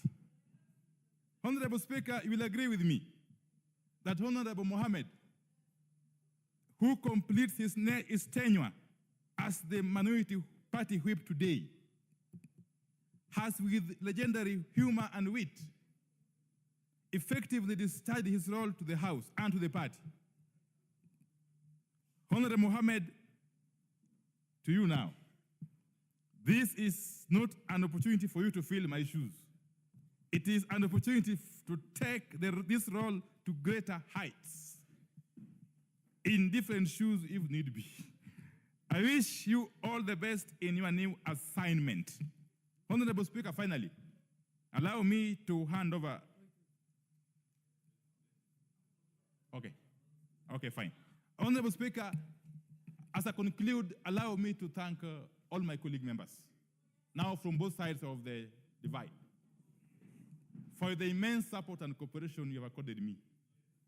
And I want to assure you that as I transit to the executive, my doors shall remain open. And we shall continue to engage one another as we together build this country and protect it from any attempts to sabotage it by whomsoever. Honorable Speaker, I want to conclude, Honorable Speaker, by thanking all of you. Asanteni sana. Honorable Mbadi. Thank you, Mr. Speaker. Mr. Speaker, mine may be a little longer because I've been here longer than Honorable Wandai. But Honorable Speaker, allow me to start by saying that today, as I make this final contribution on the floor of this Honorable House, with a lot of humility, gratitude, and honor, I want to give special thanks to the Almighty God who gave me the energy and the noble commitment to stay focused on my role as Suba South MP for nearly 2 decades. Like all members who have spoken in this House, these wonderful debates approving our nominations, it's going to be a great range to leave the House. But as the book of Ecclesiastes 3:1-8 says, for everything there is a season and a time for every matter under heaven. Today comes that day to say goodbye to the Legislative Assembly. Honorable Speaker, as you are all aware, 2 weeks ago, His Excellency the President, Dr. William Samoei Ruto, nominated me as the Cabinet Secretary for National Treasury and Economic Planning, an appointment which I heartily accepted. Consequently, I have since been vetted by the Committee on Appointments and approved by this House to assume the new role. I want to thank you, members who have approved my nomination. By extending this hand of cooperation, may I exceptionally thank His Excellency the President for trust he bestowed upon me to sit at the topmost decision-making organ of the country. I am humbled by the warm gesture and remain mindful of the aspirations and expectations of Kenyans as I assume the office as the Cabinet Secretary, National Treasury and Economic Planning. Simply put, the people of Kenya are entrusting me with their granary. Honorable Speaker, in the backdrop of this long political journey, I wish to acknowledge my party leader, Right Honorable Raila Amolo Odinga, and the entire ODM fraternity, who imparted the foundations of knowledge and skills on leadership, as well as trusting me with party leadership positions. I am equally indebted to the space to ride on the same party ticket to to Parliament for a record 17 years, priding myself as one of the longest-serving members of this House. I have said one of the longest. The Honorable Shakil Shaberi is complaining, but I have said one of the longest. The opportunity to serve as an assistant minister during the Grand Coalition government, minority leader in the 12th Parliament, Public Accounts Committee chair, and of course, the chairmanship of ODM for a decade. I honestly appreciate your immense support, contribution, and encouragement. Your valuable contribution will always remain treasured in my heart forever. Honorable Speaker, on social aspect or social dimension of this undertaking have been answered to my family, beginning with my late parents for their blessings that I carry with me today to greatness. To my beloved wife, Rhoda Mbadi, and my children, I am forever indebted to you for being my sounding board, always encouraging and pushing me to excel and be the best father and husband. Your full-time prayers, guidance, wisdom, and knowledge in the entire political journey gave me the zeal to proceed even during my lowest moments, and there were many. To my brothers, and that is where I'm going to end my family issues, may God bless you for your relentless efforts to support my academic journey and upbringing, always stepping in for our parents. Exceptional appreciation will go to two of my brothers, Stephen Ogola and Maurice Ogalo. If not for you, I would have dropped out of school. My brother, Stephen Ogola, I will never forget how you braved the harsh, cold weather of Kericho tea plantations, denying yourself the basics to get me school fees from your meager savings. I salute you. How I wish our late parents were alive to witness this historic moment. They have always wanted the best for us. May God keep their soul in eternal peace.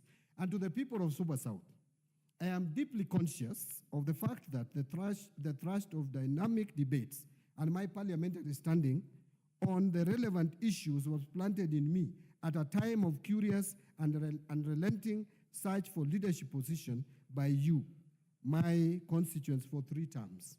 I am grateful for the opportunity to serve you as your member of parliament for 15 years.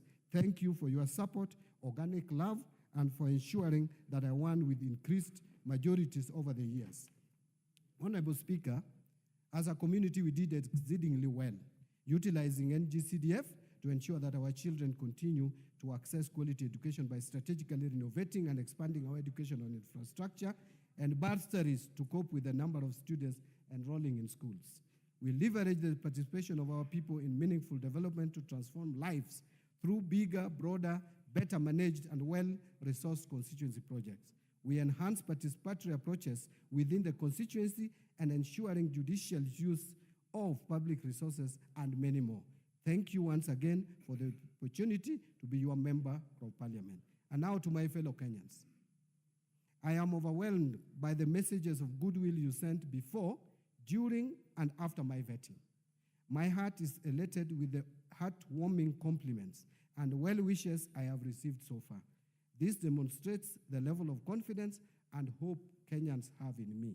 And dear colleagues, now I come to members of the National Assembly.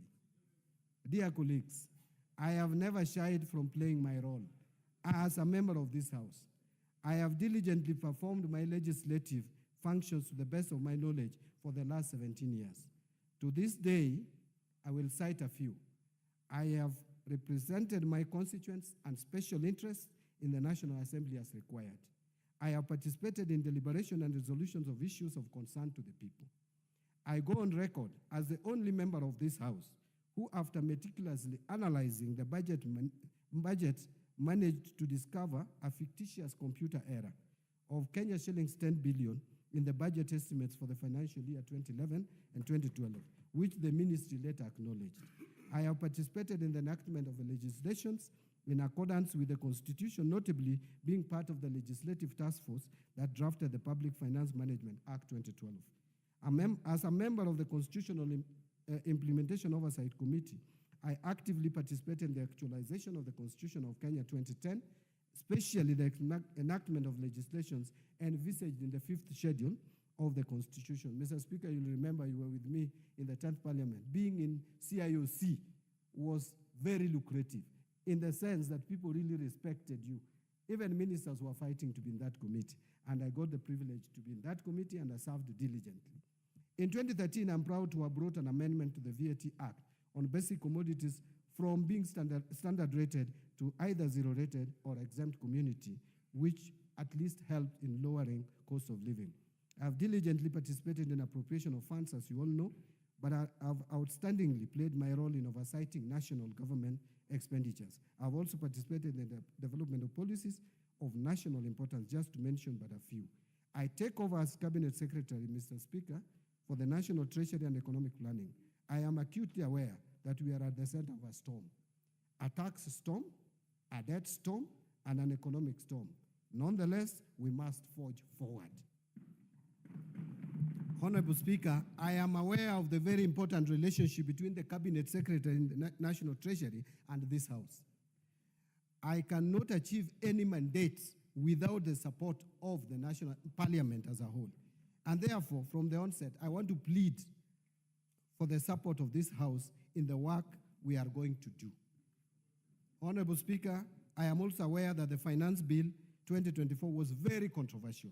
I'm also cognizant to the fact that the bill had some positive pro-mwananchi provisions.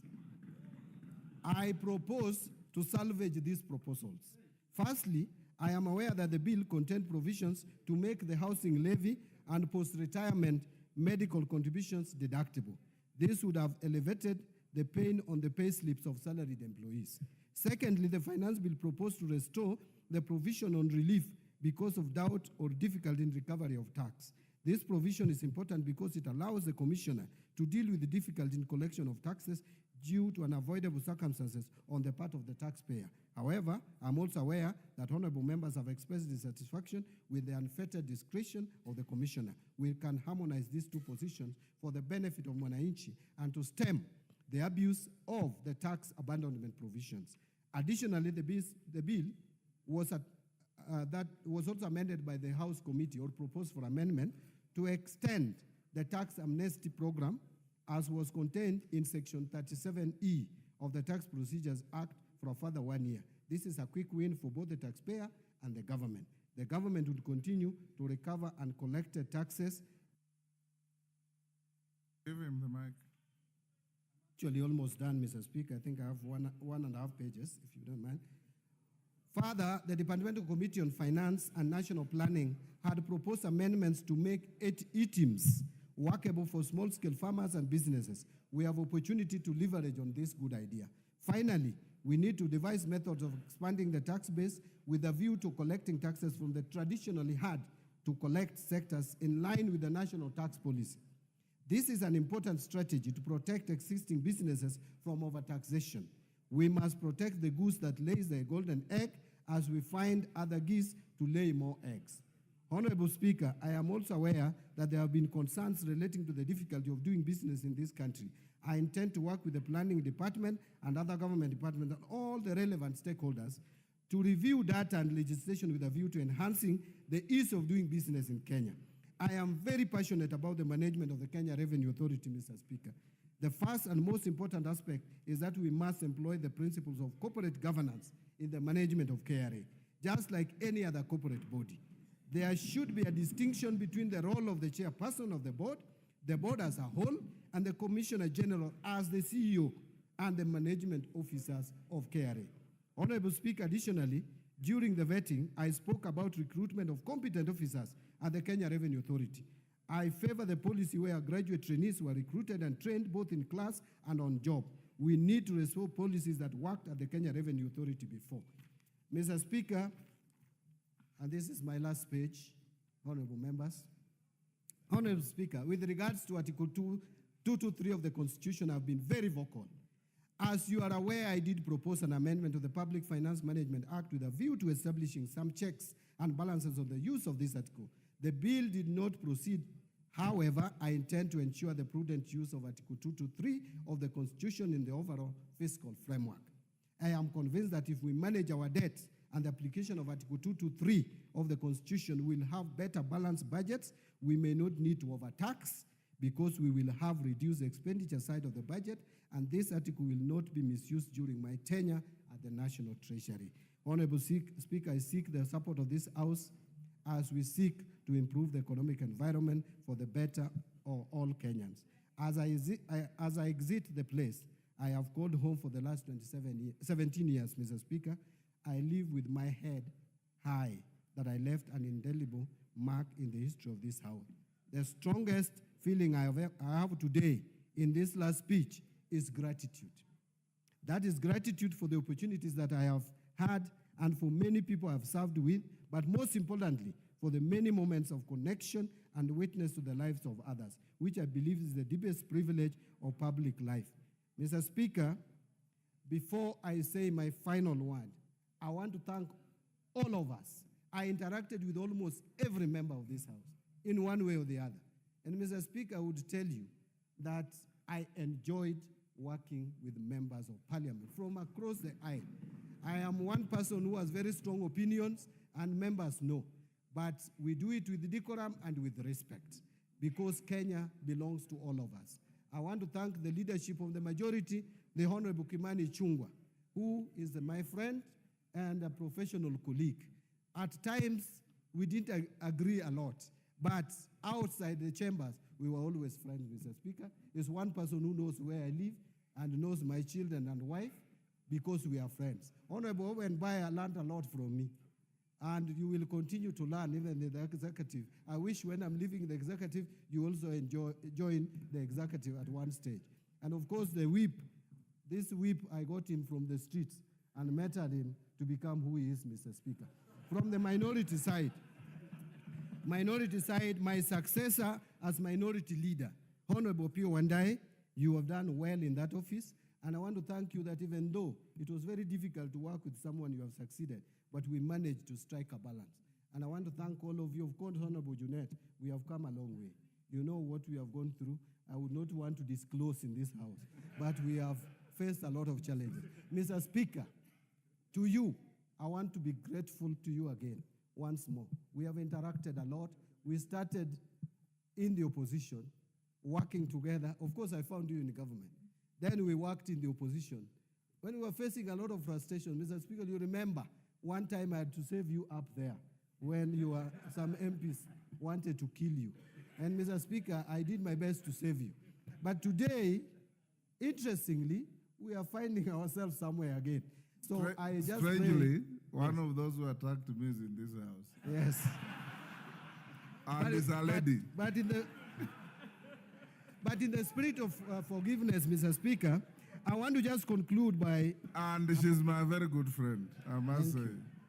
I want to give a parting shot, Mr. Speaker. If by any chance I offended anyone of you, all members, through my actions, I kindly ask for forgiveness. Equally, for all those who wronged me, I forgive you. And by the way, I don't even see. None of you actually wronged me. So, but if there is any who I may have forgotten, I forgive you.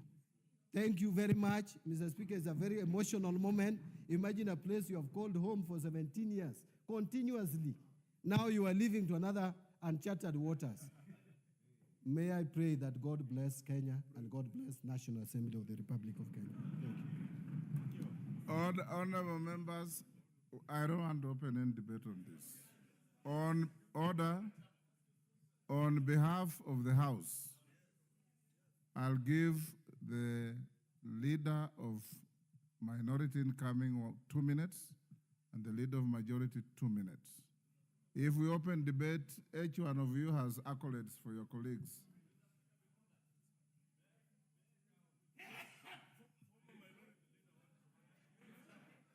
We'll come to that. We'll come to that. What is your point of order, Patrick? Commissioner Makau?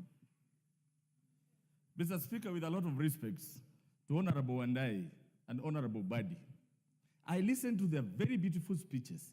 Honorable Speaker, the 12th Parliament were in this House as Wiper Party. We supported Badi as a leader of minority in this House. We have supported Wandai. In their speech, Mr. Speaker, they've not even mentioned or appreciated Wiper members of Parliament who have been here, supported them. Support them relentlessly, Mr. Chairman. You've made your point. Mr. Speaker, is it possible for them to give them a second just to appreciate members of Wiper Party in this house, Mr. Speaker? Order. Honorable Macau. Honestly. Commissioner Macau, take your seat. Order, honorable members. Honorable Macau. In law, we say expressio unias est excluso alteras, meaning expressio unias est excluso alteras. To specify one is to exclude another. So for them not to have mentioned you is neither here nor there. Don't solicit to be mentioned. Order, honorable members. Order, Shakil. Take your seat. Junet, you have 2 minutes. Thank you, Mr. Speaker. Mr. Speaker, today is a bit heavy day for me, Mr. Speaker, because the people this House is losing today, Mr. Speaker, who are going to the executive, are people I have worked with very closely, Mr. Speaker. Honorable Mbadi was our minority leader in the 12th Parliament,